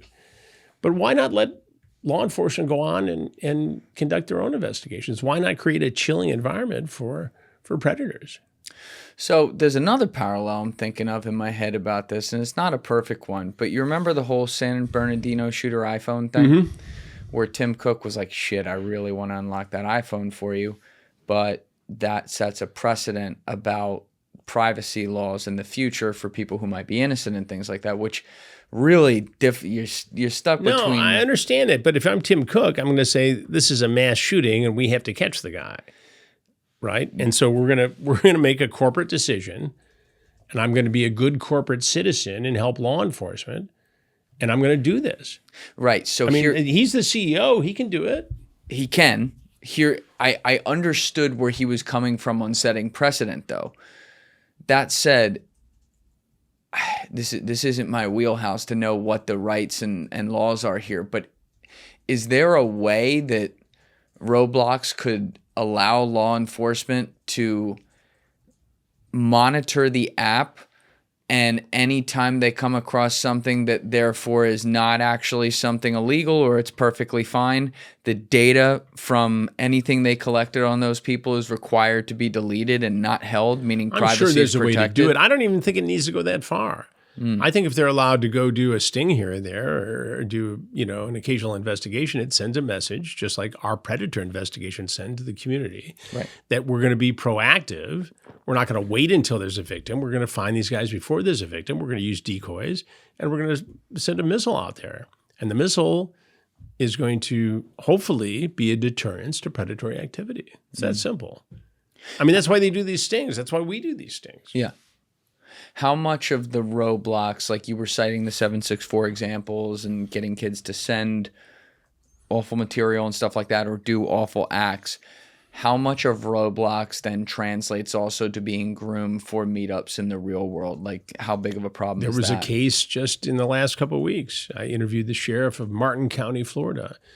2 girls, sisters, teenagers, were in contact with a 19-year-old man from the Midwest, Idaho, I believe, and he convinced them that he could provide a better life than what they were having at home. And there was some challenge in the household, but nothing horrible. They weren't being beaten or abused. And so he groomed them, drove all the way down, met them at a convenience store, and was going to take them back and live together with them back in his home. And the word got out. The parents were apoplectic that these girls were missing, called the sheriff's office. The sheriff says, what electronic product were they using? Well, we told them to stay off of Roblox because, we thought they were up to no good. Well, let me see the tablet. They re-download Roblox and they're able to, and Snapchat.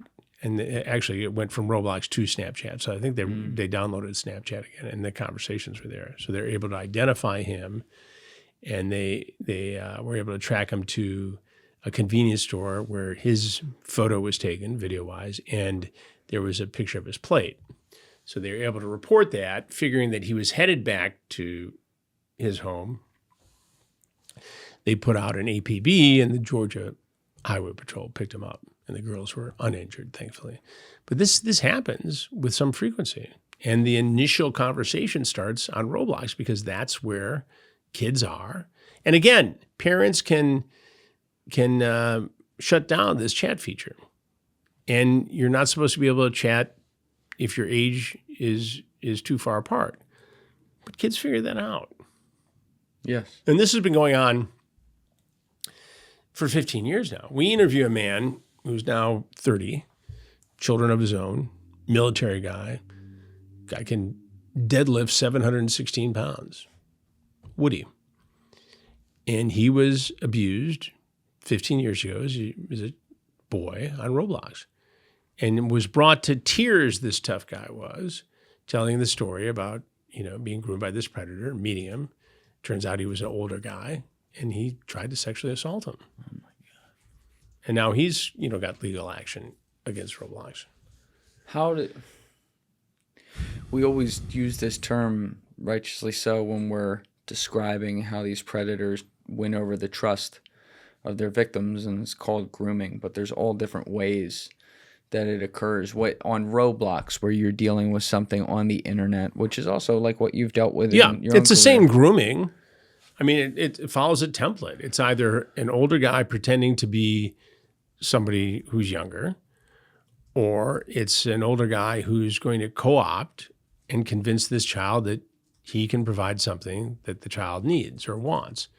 And little by little breaks down the traditional barriers that exist between adults and children in our society and convinces them to do something they shouldn't do.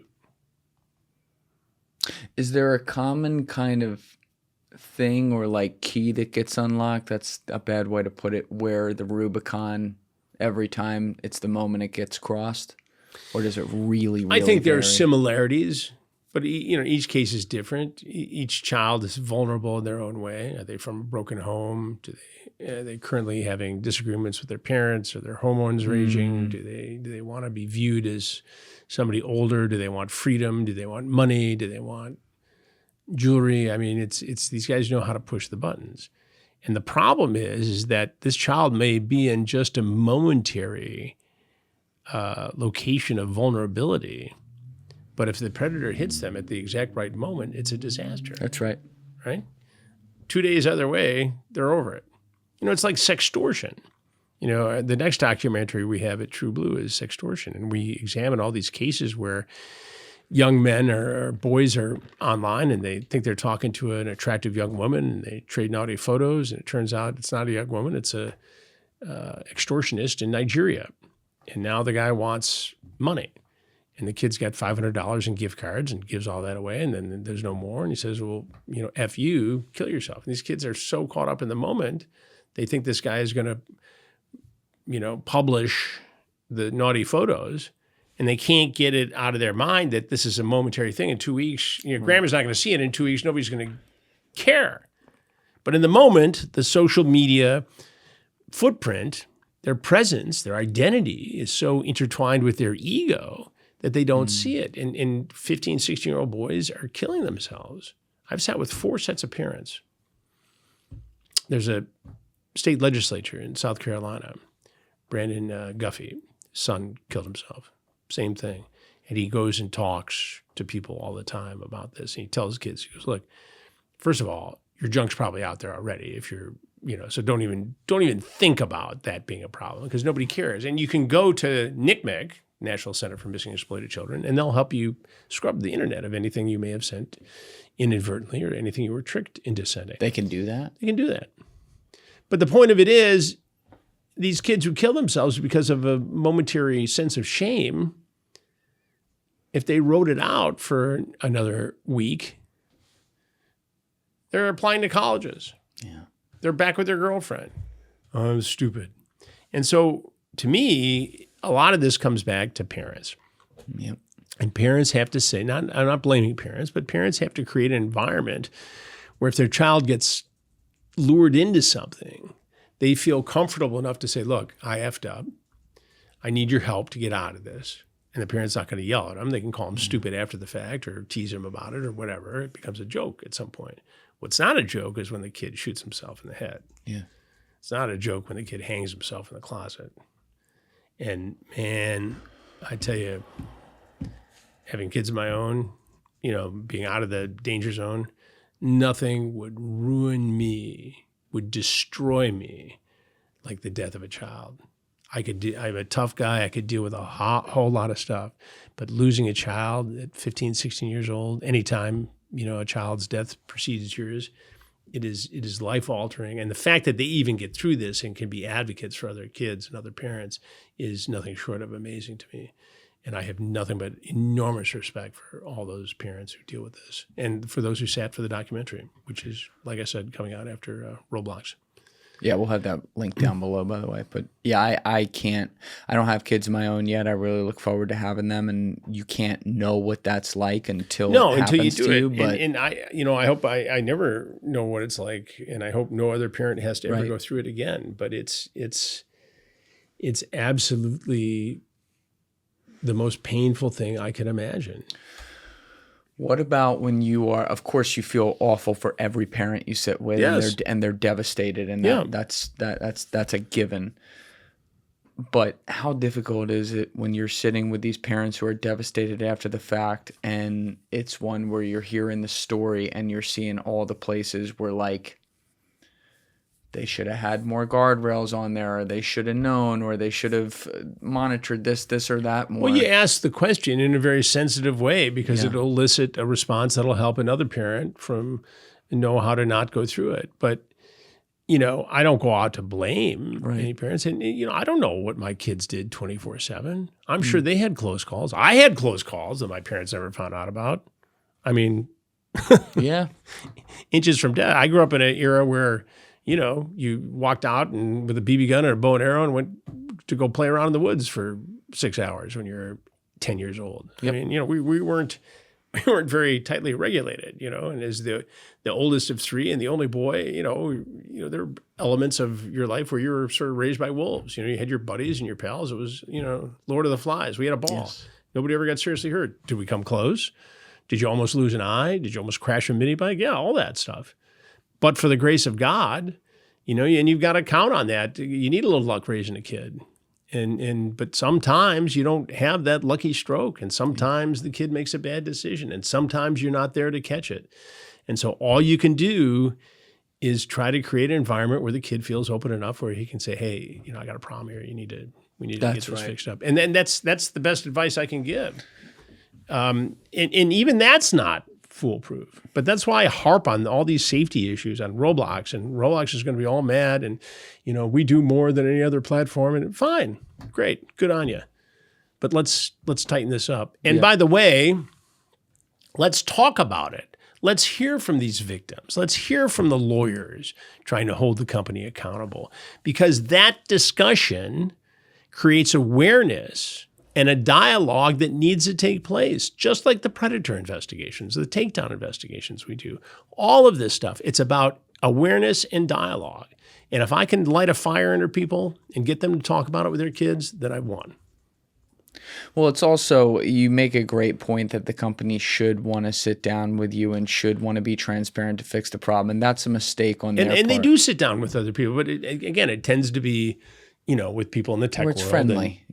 Yeah, it doesn't count. I'm saying, like, with someone like you who's really trying to solve this problem, if I could see outside of you, if I could see from their perspective with some of these class action lawsuits and stuff like that with lawyers, those lawyers are doing their job, and they're representing usually families whose kids were victims. Suffered in one way or another. Exactly. So I'm not blaming the lawyers or anything like that, but I could see from the company's perspective how it might get scary to even address it. I understand that. You know what I mean? You also see a pattern of behavior on the part of Roblox where they're trying to hire the spokesman for the Republican Attorneys General Association. They try to get people in law enforcement to be on their team. They donate money to the Alliance of Attorneys General. They want to be able to say we're the solution here. They're throwing a lot of money around. When they should maybe be throwing a little more awareness around, I think. Yeah. Now, you talked about it a little bit ago, that there's tools they're smart with tech. They can just get around it and stuff. But, that's one of the scariest things about becoming a parent for me is it just gets worse every year. All the different resources and tools and places someone can get hurt. And you do, like you said, you got to have some luck as a parent too. You can't put a helmet on your kid and have them go through life that way, or be a helicopter. They have to be able to fend for themselves on certain ways. And they need to learn those skills. I always look at it this way. Cavemen babies survived and saber-toothed tigers roamed the earth. Civilization was initiated to continue. And, there's a God, and most days things go well. But, bad stuff can happen. Kids can get preyed upon on games like Roblox. 84-year-old women can disappear, for no fault of their own. Bad stuff happens out there. And the more we talk about it, but don't live, behind locked gates all the time, you have to go live your life. But you have to be aware of these potential things. And you're right. It gets more challenging every year. My oldest son who's 34 now, when he was in high school, there's World of Warcraft. And you had to be on a computer to do it. Phones weren't that sophisticated, and tablets weren't really around then. So you had to sit on the computer and do it in a common area of the house. And when it was bedtime, it was bedtime. Well, I can't. I'm letting the fellas down. Well, who are the fellas? Well, they're my guys playing. Get to bed. End of story. Right. Play another day. Yeah. There'll be more fellas to play with. But, now, God, it's just overwhelming. And I think it's important for parents not to be overwhelmed by the technology. You limit your children's exposure. You limit the methods that can be used for adults to approach your child. Turn off the chat function. Look over their shoulder. Understand the games. If it's a bathroom game, the kid's not playing it. If the game, where there are games like that have been on Roblox historically, the bathroom game. And it's bathroom game? Your character walks into a bathroom and sees different things, and you go to different levels, and it's sexually aggressive. And it's not appropriate for kids, but there was a point where kids had access to that. Now, Roblox has indicated that's tried to shut that down. But, in a platform like that, or in Discord, or in a lot of different places, there are dark corners of those platforms where kids can get into trouble. Well, that's the thing, and that's what's really disappointing that's coming through in what you're saying. And it's not just the transparency or the lack of transparency access, but or point that you made. It's like, even when I tried to play devil's advocate 2 minutes ago, you can cite the sources of the shit they do. It sounds like they don't really want to solve the problem. Well, I don't think Roblox wants predators harming children on their platform. I don't think so. I mean, these people have kids too, right? But how much do they want to stop it? But I think in general, anything that limits engagement is bad for business. And so I don't believe they've found the right balance. Now, again, these things that they have done have been helpful. And I'm sure they prevented some engagement between adults and children. But, maybe I'm asking too much of the company. I don't think I am. And this has been going on for 15 years. So, and the other question is, had we not been barking about this for the last 6-8 months, had these lawsuits not been filed, had these attorneys general not gotten involved, would this have happened? I mean, would they have made the advancements in security that they have made? I would argue no. And again, you're letting a company legislate its own safety. Yeah. This is also a place where, like, my brain now. I want to look at everything. How do you think I feel? I can up only, to my eyeballs. I can only imagine. For 7-8 months now. I can only imagine, but just to try to understand it, and to, thankfully, we've got people who dig into this, who make it their business to be, on the inside of it, and both in law enforcement and in lawmaking, I had a conversation with the Florida Attorney General. Sharp guy. Who's that? It's James Uthmeyer. Okay. And he's not in the first episode, but he'll be in the second episode. And I did a podcast episode with him too. People can check it out. Let's make sure we have link a seat Chris's with Chris podcast Hansen. down below. Let's Have a Seat with Chris Hansen and Predators I've Caught. And we have video versions on the Have a Seat with Chris Hansen YouTube channel. But he was very careful in the course of my interview, but indicated that there may be some information that was requested via criminal subpoena, right? You subpoena these things in criminal cases that may have not been properly turned over. Now, he was very careful, so I don't want to overstep into there, but it sounded to me, as somebody who's covered these cases for a very long time, that there could potentially be liability there based upon the Florida Attorney General's investigation. So we'll see how that plays out. That's something to think about, huh? Well, yeah. I mean, I'm glad there's some out there who are really trying to do something about it. And it's not just it's Florida, it's Louisiana, it's Kentucky, Tennessee, I believe South Carolina. I think it's up to about 8 different states now. It does concern me, though. Like, I remember 3 years ago, Sean Ryan, when he was on my show in episode 148, he was talking all about this, and it's like, you can't even believe this is real. But you have legislators in some other states who are trying to argue to use, like, terminology like MAPS, like minor attractive person. That shouldn't even be in the in the sphere of a discussion. There's no legitimacy to predators, pedophiles, criminals being classified as somebody who's got, some sort of legitimate attraction to a minor. We create laws to protect minors from being sexually exploited.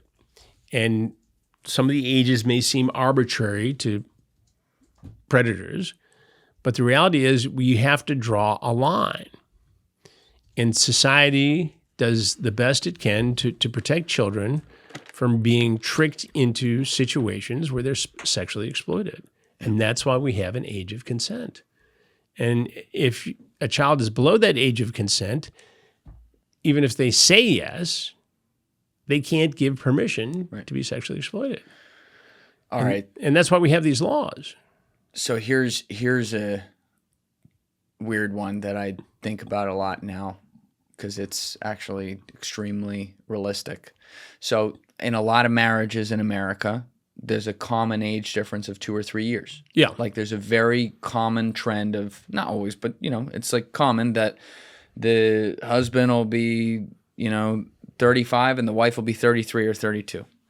Now imagine they're high school sweethearts, right? The husband meets the wife when he's a junior and she's a freshman, and they begin dating, and they're teenagers and they're interacting as teenagers do.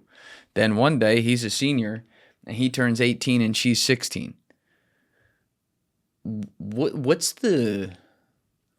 Well, typically there's a sunset clause in these. So in other words, the age of consent is 16 if you're talking about somebody who's within 2 years of that. If you're talking about somebody who's 5 years older, then it's a different set of circumstances. So that the laws try to address that situation. You bring up an interesting point. There was a documentary done recently on looking at the whole To Catch a Predator takedown experience, and it's one director's point of view, right? And there's some good things, some productive things out of it, and I cooperated with it. There's some things that were left out that I thought were important, but one of the critical aspects, the aspects that were critical of my investigations, was that in one case, there was an 18-year-old who was caught trying to hook up with a 15-year-old. And he was criminally prosecuted, but the case was sent to diversion. And the question, they interviewed the kid's mother who got busted. And she was critical of us and our investigation and claimed that he couldn't go to his high school graduation because of the embarrassment of getting caught. Well, there's a big age difference between 18 and 15. Right? 18 and 15, first of all, is not 30 and 33. That's right. Right? When you were 18, did you date any 15-year-olds? No. Of course not. That wouldn't be right. And it was illegal. It was against the law. So do I feel sorry that this 18-year-old couldn't go to his graduation? I feel sorry for a 13, 14, or 15-year-old kid who could have been sexually exploited by the 18-year-old, who then wasn't in mentally healthy shape to go to their high school graduation. So I don't have a lot of sympathy in these cases. Yeah. I mean, to me, it's pretty common sense. Yes. Right? Now, what about this other one? This is another one I think about a lot. Are you familiar with the Josh Giddey situation? Yes. So that's different. Right. And here's why it's different. Here's a young man who was 21. He was 19. He was 19. Okay, so he's 19. And he's in a club, right? And he's approached by a girl. In the club. In the club, who, if I have the story straight, says that she's the same age? I think she said she was 21. 21. Yeah, I think so. Check me on that in the comments, but yes. So what is his due diligence to suggest that a woman who had to show ID to get into the club was lying to him? Intent you're talking about? Yeah. I don't think he was setting out to be a predator. Agreed. I think he was a 19-year-old guy who met a very attractive young woman and just assumed that she was of the appropriate age. Yeah, because of where this happened. Now, and she looked it too, Chris. I saw the pictures. I saw the pictures. Now, I'm not one to defend predatory activity, but I don't think in this case, and you look at the totality of the case, young guy playing in the NBA, you shouldn't get a break for that because he's an athlete celebrity. Right. But he should also have some consideration for being targeted because of that. And this wasn't a situation where he was, and again, my understanding is that it wasn't a situation where he was plying somebody with drinks to take advantage of them. If anybody was taking advantage, that's you could a different argue, story. Yeah, it was a different power dynamic. To me, it's about the power dynamic. Who had power in that situation? Yes. And I think it was equal in that situation. And so I think he got a stern talking to, and there were a number of conversations, and I think he'll be checking ID going forward. I think so as well. But that was like, point being, that was the rare one where I agree with you. You're I think so. man. And trust me, you're not going to get any sympathy out of me. Yeah. Right. That's why I asked you. So I have to, but you bear these things in mind, and you have to put yourself in that situation as a young fellow, and you put as the father of, 2 boys, you put yourself in that situation, and you preach to them growing up that, no means no, and you show respect for women, and if it's a gray area, if it was meant to be, it'll meant to be a different day. But don't ever, assume things, and it's important to tell young men that and boys that. But to me, that situation, again, without having reported on it or talked to anybody intimately involved in it, was exactly that. Yeah. One thing I've learned, though, in this studio, unfortunately, is that there are, we obviously have our own problems here in America, to be very clear. But, there are cultures around the world that openly normalize this. And I'll explain. Let me give an exact example. I'm sure you're familiar with it, but I have had Navy SEALs sitting in that chair, Army Rangers sitting in that chair, Delta Force guys sitting in that chair, all who served years in Afghanistan. And they all tell the same stories. Oh, yeah. And you'll hear the same stories from people at Quantico, where they host Afghans to study military techniques. These are people who are supposed to be fighting on our team, but there's a different culture in some respects. And it's. I mean, watch the movie Kite Runner. What do you do about that? I mean, well, I think you certainly you can't condone it. Of course. Do you go to war over it to try to change another culture? I don't know that that's the answer. I think you don't condone it. You don't look the other way, but you don't. Again, you hope that their society changes. I guess you use diplomacy and carrot and stick, and if it's something that outrageous, you say, look, you're only getting American money if you change the policy, right? Or you encourage people to change their behavior. And, economic inducements work. And so you try to work that way. But it's, we have to worry about our world first and then change culture overseas, or you change the culture overseas that affects our world. And I think these are, you do these in terms of what's most critical, what's most pressing, and what's most dangerous to us at this moment. Yeah. Now, there's moments, I say this all the time, but there's moments in here in different podcasts that just stick with you, right? Where you're talking to someone and some point comes up and the way they say something to me and the gravity of the point is just like, whoa, and that's wired into me. And I had one of those with Andy Bustamante last year, who used to be in CIA, definitely still is, but I was asking him about some of the worst shit he ever saw out in the field. And he talked about, meeting with some fucking general or something in the middle of Africa who had all these 8-year-old, 9-year-old, 10-year-old child soldiers around him, who they were plying up on drugs, who they were sexually abusing, all these awful things. And then the soldiers who were watching over them had been the same child soldiers that had that happen to them. And it was just this giant cycle. Yeah. And I said to him, Andy, how do you fix something like that? And there was a long pause, and he sat back, and he was just like, this is going to sound so bad. And I'm like, go ahead, say it. He goes, you just got to kill them all. You just got to get a reset button. Sadly, he's probably right. It's so ingrained into the civilization that that's the way it works. That's the way it worked for them. It's the way it worked for their brothers and their parents. And, I've been to Sierra Leone, and I've been to that part of the world. And we didn't see wars or battles or what Andy described, but we saw the remnants of it.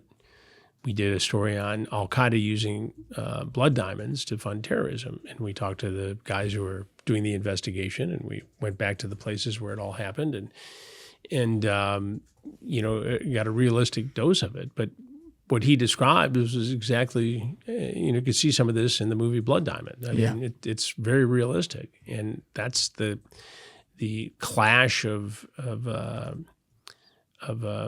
culture that we have.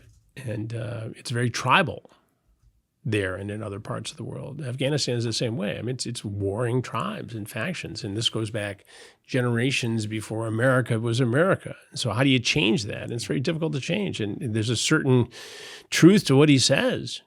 We don't do that because we are a civilized society. We try to handle it the way we should handle it. But, you know, it's ingrained. There's no question. Now that we see, though, that the problem, that like normal folk out here, we're seeing that the problem is wider than we ever even imagined, though, here at home. We're talking about other places, but here at home, we got problems like this. It's but at least we're arresting people. At least we're being proactive and doing these kinds of investigations. At least we're creating content like this podcast where we're discussing it and we're, you know, we're not just treating it as a, you know, dirty little secret. Right. You know, we're exposing it, we're discussing it. And again, my mantra, we're creating awareness in a discussion that perhaps didn't exist before. So, you know, if somebody listens to this or watches the Dangerous Games documentary on Roblox or watches any of the takedown investigations, you know, they get something out of it. Yeah, I get, look, these predator investigations, it's a collision. Mm-hmm. It's a collision where somebody gets caught committing a felony in real time. They get interrogated by me and or law enforcement. They get cuffed, arrested, sometimes tased or maced, and off they go. And there are darkly humorous elements of it that I lean into because I've learned over 20-some years that it gets people's attention. And again, if it gets people's attention, then we're learning something from it. Right? Now, I agree with you. There's work that gets done like what you do, like what law enforcement does, where justice is served. And I don't want to understate that because it does happen. And we see people, whether it be the doctors or the lawyers or the truckers or whoever it is, doing these things face justice. And we should continue to see that. But you strike me as an optimist as well on the world. You have to be. You couldn't do this kind of reporting and not be an optimist. You couldn't do this kind of reporting without being able to escape it and ski down a mountain or to cook a meal and forget about it for a minute or watch something silly on television or, you know, hang out with your kids or your wife or your family. And you have to have that skill. You must have it because, you know, you can't spend your life, even as a young fella, in the studio. You got to go out and do something. That's right. You got to cleanse your mind and you got to refresh yourself and develop a recharge of energy to go out and do it a different day. I mean, we travel a lot to go do these stories. I have for many years. I've got 4 million miles on American Airlines and 2 million on Delta. I mean, I've seen the road. I've been around the world. And nice numbers. It can wear you down if you're not fit, both mentally and physically. But you got to be up to the challenge. You know, some of this stuff, people say, how do you travel and do all that stuff? Getting on an airplane is like shaving to me. It's just something you do before you go to work. And that's it. And you can't get bogged down. You know, again, there are way worse places to be stranded than, you know, Delray Beach, Florida. Right. But we were there for that charity, Child Rescue Coalition, and, you know, it was down there a couple of days. Now, there was stuff I needed to be doing back here. And I had to cram a lot of stuff, including this fine podcast with you, into fewer days than I had to do a lot of stuff. But you got to get over it. You can't get so bogged down in the process that you don't see the bigger picture and the importance of what it is that you do. And also, you got to realize that sometimes you have to change the way you do it. Just because we did it this way for years and years, that doesn't mean that we're going to do it this way forever. We have to adapt. Look at what, you know, from the first investigation, Bethpage, Long Island, we do our predator investigations a whole different way. Yes. But guess what? Everybody's getting prosecuted. 99% successfully prosecuted. Now, sometimes that may result in a plea agreement and probation, and sometimes it may mean going to prison for life, depending on the factors involved. But it's happening. But we've had to adapt to the changing, you know, technology platforms, to the changes in the law, to our ability to set up cameras in different places. I mean, all kinds of factors involved. But you can't just say, okay, well, we've done it this way since 2004. This is the way we're all going to do it. That's not how life works. You've adapted mediums, styles, things you're going after. Yeah. It's great. all kinds of things. And you're right. I too am an optimist, and I'm glad you are. I suspected that, and I think you make an amazing point, and that's important. The reason I'm bringing it up at this moment, though, is because I understand people out there listening right now who are feeling really cynical and let down, not because Chris Hansen has failed. No. Chris Hansen's done his job, but like we see powerful people. You talk about people going to jail. None of those people you are wonder going why to jail. people believe in all these elitist conspiracy theories. That's right. It's because look at what has come out in the Epstein files. That's right. Look at this. And still, Les Wexner claims that he didn't know that Epstein was doing anything wrong. Didn't become aware of any crimes until he decided to cut him loose. Is that possible? You are not, as you said, you're not technically like a trained psychiatrist and you're not a trained body language expert, but I would argue there's probably not a lot of people in the world from a body language and psychiatry expert of like predators like you who has the experience on the ground. You can see it. I can read their faces when I see them. I know exactly what they're going to say. Right. So when you see Les Wexner's 5-hour deposition and you're watching him huddle in, move his arm, blink rate at fucking 5,000. What about what his attorney says? Yeah, I'm going to effing kill you? Yeah. What are your thoughts? Well, I mean, I don't have any smoking gun, but why does a man, a billionaire, a titan of industry, sign over power of attorney to Jeffrey Epstein? Now, that was his MO. If I'm going to handle your finances, I need power of attorney. I need to be able to react quickly to markets. I need to move money around. I need to do this stuff. He would say that to other clients. But, I mean, if you believe the accounts, and I have no reason to disbelieve this particular one, I mean, Wexner essentially signed over that Upper East Side New York home. That's right. The biggest single residential piece of property on the island of Manhattan. That's right. $10. Why do you do that? Why? Well, because the guy's got something over your head, or you want him quiet or happy, or he's making you so much money you don't care. Let's take the least objectionable reason. He's making you so much money you don't care. He's giving you tax advice. He's got shelters. All right, but what happens when he's a convicted sex offender in 2008? Is that when he cut off contact, or did it happen after that? That's what he alleges he cut off. That's what he alleges. But even 20 some years before that, like you said, power of attorney, handing over the biggest townhouse in New York City. And what you don't know, that he's got girls and he's abusing his relationship with you to run around with these models and recruit people. I mean, there's a lot of suicides involved here. Yes. That French modeling agent, he was into this up to his eyeballs. Epstein. Unalived himself. Yeah. Yeah. I don't think I believe that, but yeah, I don't know. I mean, I tend to be a little less conspiratorial. I mean, I understand why people are asking questions, and I did see some documents today, where prosecutors referred to it as the Epstein murder, not the Epstein suicide. So it was at a Freudian slip, or is it more? But when you drip these revelations and documents, it's every day there's going to be something different. Yeah.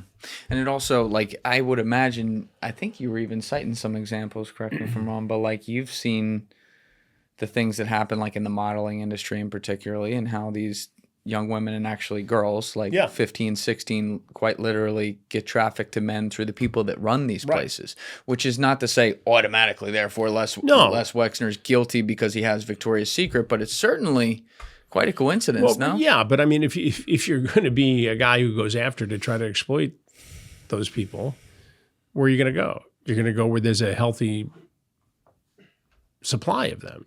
Yeah. And starry-eyed girls who want to be the next Victoria's Secret supermodel and have a career after that are very vulnerable. Absolutely.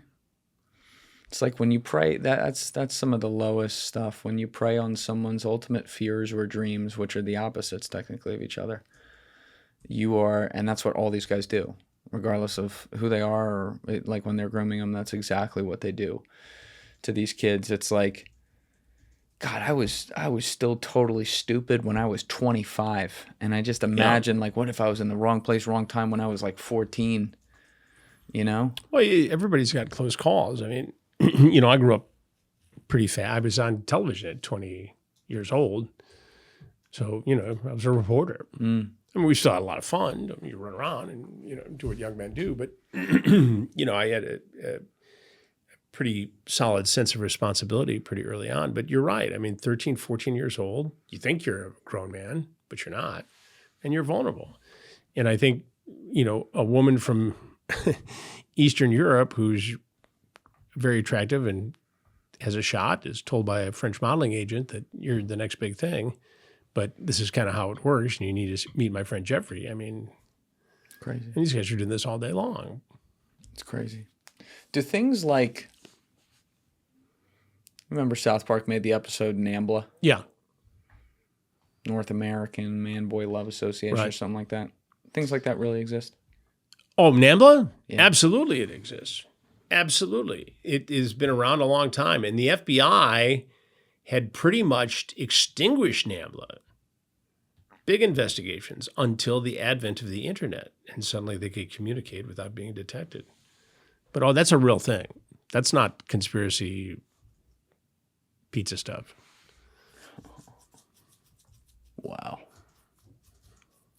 That's what, and that's, again, this is where I try to stay an optimist on society, but it gets hard. I mean, they used to have like cruises, Cruises. They get a yacht and they have this stuff. The FBI did stings on this stuff, before everything went digital, and they'd put out pamphlets and, back page ads on newspapers, and they'd put these things together and they'd sting these guys. But they'd put them out of business almost, and then suddenly they're back at it with the internet. What are the most important things? Like we were talking about the Roblox example, which is online, but if you had 1, 2, or 3 just main pieces of advice for parents to be on the lookout for their kids' safety when it comes to predators, what would those be? I would say that you need to be aware of what they're doing online. Mm-hmm. You need to look over their shoulder. They should not have a device in their bedroom at night. And you have to start at the very moment they have access to the internet, whatever age that is, by telling them there are grown-ups on the internet who like to trick kids. Kids do not like to be tricked. Mm-hmm. And that'll get their attention. And then you have to ratchet this up incrementally as they get older and more curious. Yeah. And they want to show their independence. And you got to say, look, I heard this today. I heard that today. I remember very early on in the predator investigations, we had a dozen middle schoolers on risers. And I said, show of hands, how many of you have been approached by an adult and made you feel uncomfortable? 9 out of 12. How many of you told your kids? 2. They're looking their down. Parents? Yeah, their parents. And I said, why? Well, we're afraid they're going to take the computer away, the internet away. And that was the most telling thing I've ever heard. I try to be careful. I always say this, but a common phrase people will throw around is, if I were blank, then I would blank, about something very serious. And I don't know that you fully know that about most things until you actually experience those things. But one thing I think about being a future parent that I feel very strongly about is something you kind of cited earlier, which is an even more stereotypical example, which is like, if my kid were at a party when they're 16 or 17, they were a little drunk, and something was wrong, I'll come get you.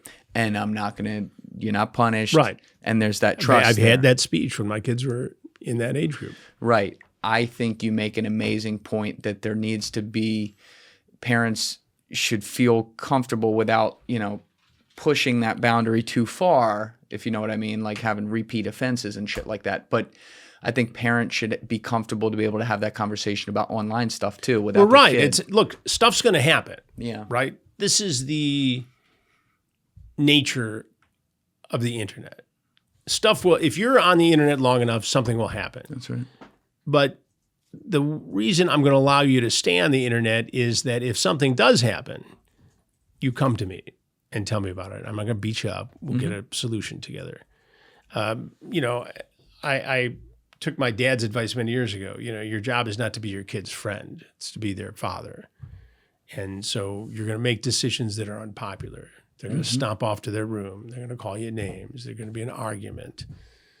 Bad language is going to be used.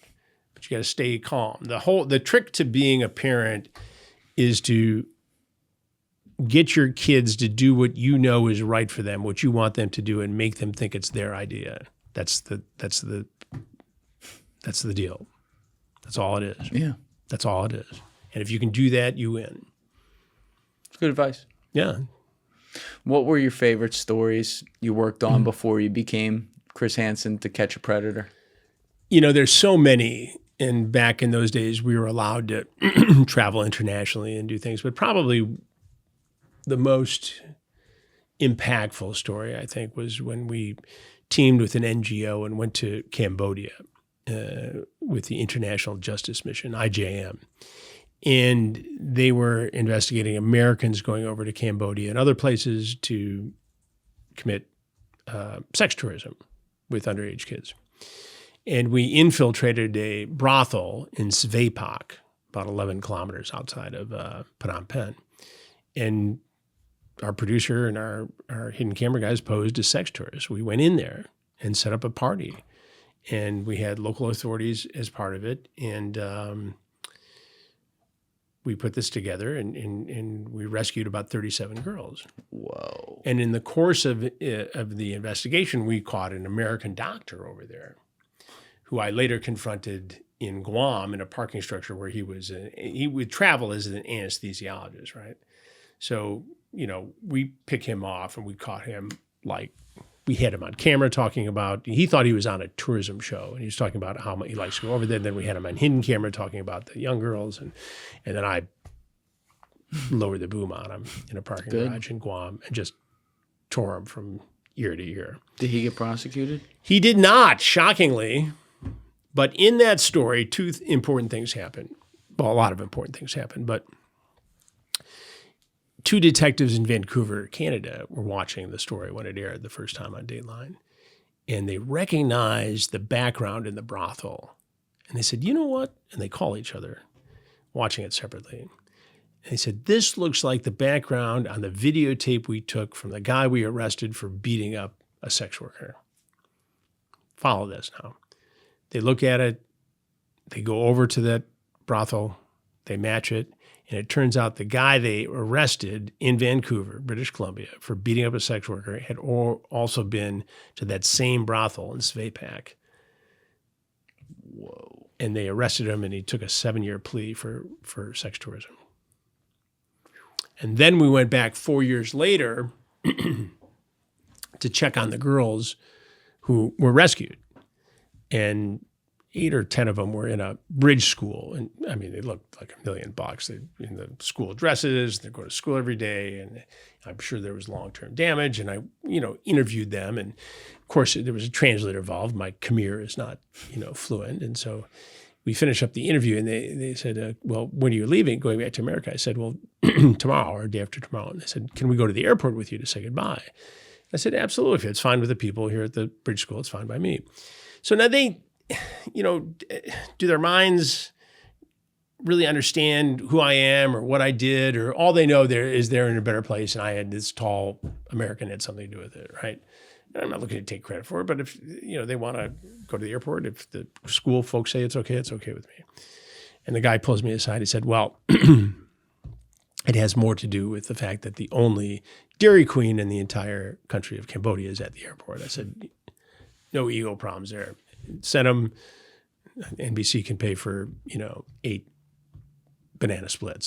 So we go to, and then we're filming this, right? Because it's part of the deal. We've gone back and how are these girls doing? And we're eating the banana splits and we're communicating as best as we can. And because time to say goodbye, and we're doing the whole Asian goodbye thing and honoring each other. And that the Phnom Penh airport has a 2-story glass wall when you go in to check in and then go through security.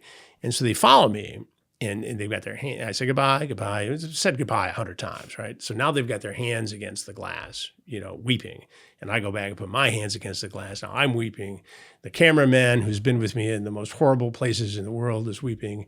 The producer's weeping, and everybody's weeping. And then we leave. And we filmed all that and we put it in the story. It was quite powerful. But those are things like that. And there's some fun stories along the way too. I mean, there's some crazy things that happen. I mean, after the Oklahoma City bombing, we were on the trail of Tim McVeigh and Terry Nichols and John Doe number 2. We thought that was a thing. And there was a mysterious figure named Andreas Strassmeyer who was associated with all these people. And he was on the gun show circuit. And he had gone back to Berlin. And everybody wanted to find this guy. And I got a tip. And I went in to talk to our executive producer at the time. And I said, look, I can't be certain, but I think I know where this guy is. He said, well, what are the odds? I said, I think it's 60% we find him. He goes, you got 4 days. So producer and I get on a plane. We fly to Berlin. Now we got 4 days in Germany to find this guy. On day 1, we find him at 9:15 in the morning. Gives us a 30-minute interview. We get video of him on the subway in Berlin, and we're done. So now we got 3 days to go screw around and carry on and drink beer in Berlin, and we had a ball. But it's an amazing business to be in, and it's been an amazing time to experience it all. I've gotten to go to places I never dreamed of going and expose things I never knew existed, and to tell that story and to work with amazing people at NBC and in between and now, and to have a situation where we have TruBlu, where we own the content, we own the distribution of the content. We have a bit of a relationship with Fox News, and the podcasts are on the Fox platform. And so life is great. It's very busy, but it's very fulfilling. And, I derive a great deal of satisfaction and to have some control over the editorial part of it too. And the business part of it, and I'm not the CFO, I'm not the CEO, I'm partner, part owner. I'm the brand. Face of the business. I'm the brand. Yeah. But that's my job. I don't need to do the rest of the stuff. Yeah. I've got people who do that for me. And That's so good. I get to be the brand and go out and do the stuff. So it's good. It's very fulfilling. When you were doing cases like that, though, where you're tracking like ongoing investigations into crime, which obviously you still do today, but I'm saying, now you work directly with law enforcement when you do this stuff. But back then, how did you handle a situation where you as a journalist were actually getting somewhere in the investigation and getting to like a key component of it and then having to make the choice as to whether or not to loop in law enforcement on it or have you go hit it first? Well, I think you make those decisions on a case-by-case basis, but you have to put justice and a criminal prosecution ahead of, there are ways to do it simultaneously. I mean, there's always a way to figure it out so that you get what you need and law enforcement gets what it needs. I've never been in a situation where I couldn't figure it out. Now, I've been in a situation where unknowingly I've been ahead of law enforcement. What was that? It's happened many times, but you either slow down and let them catch up, or you help them with what you found. So a bad guy goes to jail. But this is the stuff they don't teach in journalism school. This is the stuff you have to figure out, in the process of it. I remember being a reporter in Detroit, and the police chief was on trial for corruption, and I remember an investigator telling me that somebody had come over to do some work on his kitchen, and a tinfoil covered brick of money fell out of the ceiling. And the chief said, "Oh, he found my poker money." Well, it was money that was stolen from the department. Oh. And so I'm in the elevator with the assistant U.S. attorney who's prosecuting the case before the trial, and I tell the story, and he kind of looks weird and just kind of shoves off. After the trial, they convict him, and he says, "I got to tell you something." He goes, "I did not know about that story until you told me in the elevator." I said, you're fucking kidding me. He says, "Well, no, we figured it out. I would have found out, but so here I am as a reporter, knowing about the cache of cash in the kitchen of the former police chief of the city of Detroit, and the guy who's prosecuting the case wasn't aware of it. So you figure stuff out along the way." Some poor desk jockey got chewed the fuck out right after that, for sure. Were you with NBC working out of New York when 9/11 happened? Yes, I was with NBC. I left Detroit to go to NBC in 1993. So, but you were here in New York. Well, I wasn't in New York. I was actually in Toronto on an unrelated story. And I was watching, it was a story on a plane that made a dead stick landing on the island of Terceira. This A320 or A321 Airbus was flying from Toronto to Portugal, to Lisbon, and there was a mechanical issue and it was bleeding fuel, and the pilots didn't figure it out, and they just thought they had an imbalance. So they opened the valve to put fuel in the other tank, and it all bled out, and they ran out of fuel at 30,000 feet.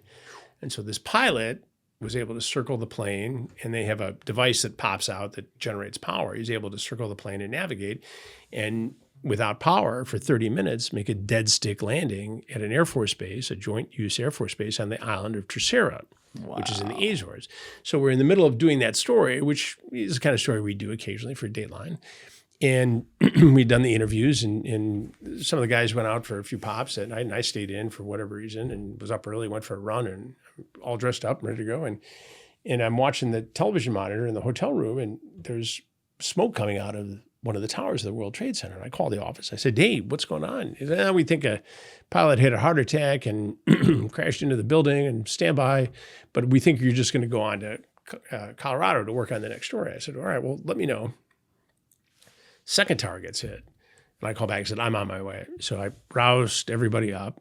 We get to the airport and they're canceling flights. I said, just get a rental car to the producer. Just go get a Hertz car. And we're in Toronto. So I said, fine. I said, we're headed south. Let me know what's going on. So we're monitoring this the whole way. I'm calling sources and trying to get information. And we get to the bridge to go into Buffalo. And I said, look, we can either go to Boston or we can go to New York. He said, we got a ton of people in New York. Boston's where two of the planes came from. We need information from there. So go there. So we went there because that's where Mohammed Atta and his crew got on the plane from Portland, Maine. They changed planes into Boston. And Boston at the time had a notoriously shoddy security setup. And they exploited it in every possible way. So we reported from Boston for 2 days, then jumped on a train, reported from New York and Washington for the rest of it. But very involved in it. I mean, you go to Ground Zero at the time? I did not at the time because it was there were people down there and they didn't need any more people down there. I mean, we were doing stories on the big picture stuff. There's no reason for me to be there. We had other reporters were there day to day. You could go up to the roof at 30 Rock and do your stand up and see it right in the background, still smoking. And but we would do the money trail and how all this other stuff worked and, backgrounds and all the hijackers and how they solved the case. We're doing long form versions for Dateline, for the network, really, because it was in situations like that, Dateline served as the long form producers of the stories. It's amazing that all these years later, with something that we all watch happen live as well. Yeah. It was this I was a very little kid, but I remember it vividly. It's this unforgettable image. Well, my kids were living in Connecticut at the time, and my kids could go down to the end of the point and see it 38 miles across and see the smoke come up. And everybody knew somebody who was killed. That's right. But it's amazing that all these years later, we still don't have so many answers about it. And most importantly, like the families who lost people still, even through court, haven't been able to get answers on things. Well, I think, we did a lot of reporting on that. What did the CIA know? What was shared with the FBI? Why didn't we know that these guys met in Kuala Lumpur? And then similar guys showed up in meetings in San Diego taking flight lessons, and who was the 20th hijacker? And, those are all the stories we did in the aftermath of it. And we did some very good reporting there. But, it's a different world now. We have different cooperation, different level of intelligence. And I hope we don't backslide into where we were. Right. Now you got this 2-part documentary coming out on Roblox. Yes. So it's coming out bi-weekly, is that right? So the first episode, which is an hour, and a very compelling hour, if I do say so myself. The editors did a phenomenal job on it. I can't take credit for that, but I did all the interviews. That is out now on TruBlu. Watch TruBlu.com for details. That's my streaming crime network. And then in 2 weeks' time, the second part. So probably right when this is coming out. So probably right about the time this airs. part 2 will be out, and that's another hour. And then my prediction is that so much will come out of both of them that'll probably generate a third hour. Great. Okay, because that was going to be my next question. I would imagine this is an investigation you're going to continue. Yeah, we're staying on it. I mean, look, this is how I feel about this investigation. This Roblox story is like To Catch a Predator 2026. Same DNA, different battlefield. That's a good way to put it. Yeah. Would you be open to it? Let's say these two come out, and obviously it's like, wow, Chris Hansen really went in on Roblox, and there's righteous public anger from it. Would you be open to now if Roblox reapproached Absolutely. you? I told him in the emails back and forth. I said, they clearly thought that this was going to be an unfair project for them because of who we interviewed. They don't like Schlep. They don't like the Attorney General in Louisiana. And I said, well, the best way to deal with that is to come on and talk. And they said, no, we're not going to do that. So I said, if you change your mind, I will accommodate. If they call me tomorrow and said, we want to be interviewed, I'll be on a plane to San Mateo. All right, good. Give them a call. Yeah. Let's go. Yeah. Chris, they know that. Well, now they definitely know it. Yeah. We got it on the record. Yeah. But this has been awesome, man. Yeah, Thank you so I appreciate much for it, fitting Julian. me in. It was fantastic and a great experience, and I appreciate the long form conversation and appreciate everything you do. Well, I'd love to do it again at some point. Yeah, as you absolutely. continue I'm doing in. work. Yeah. All right. Thanks so much. Everybody else, make sure you go check out Chris's documentary on Roblox. That's going to be linked down below. We'll also link your podcast and everything as well. Perfect. Make sure we have everything in there. But that said, give it a thought. Get back to me. Peace. What's up, guys? Thanks so much for watching the video. If you have not subscribed, please hit that subscribe button before you leave, as well as leaving a like on the video. It's a huge, huge help. You can join my Patreon via the link in the description, and you can also join my clipping community via the Discord link down below. See you for the next episode.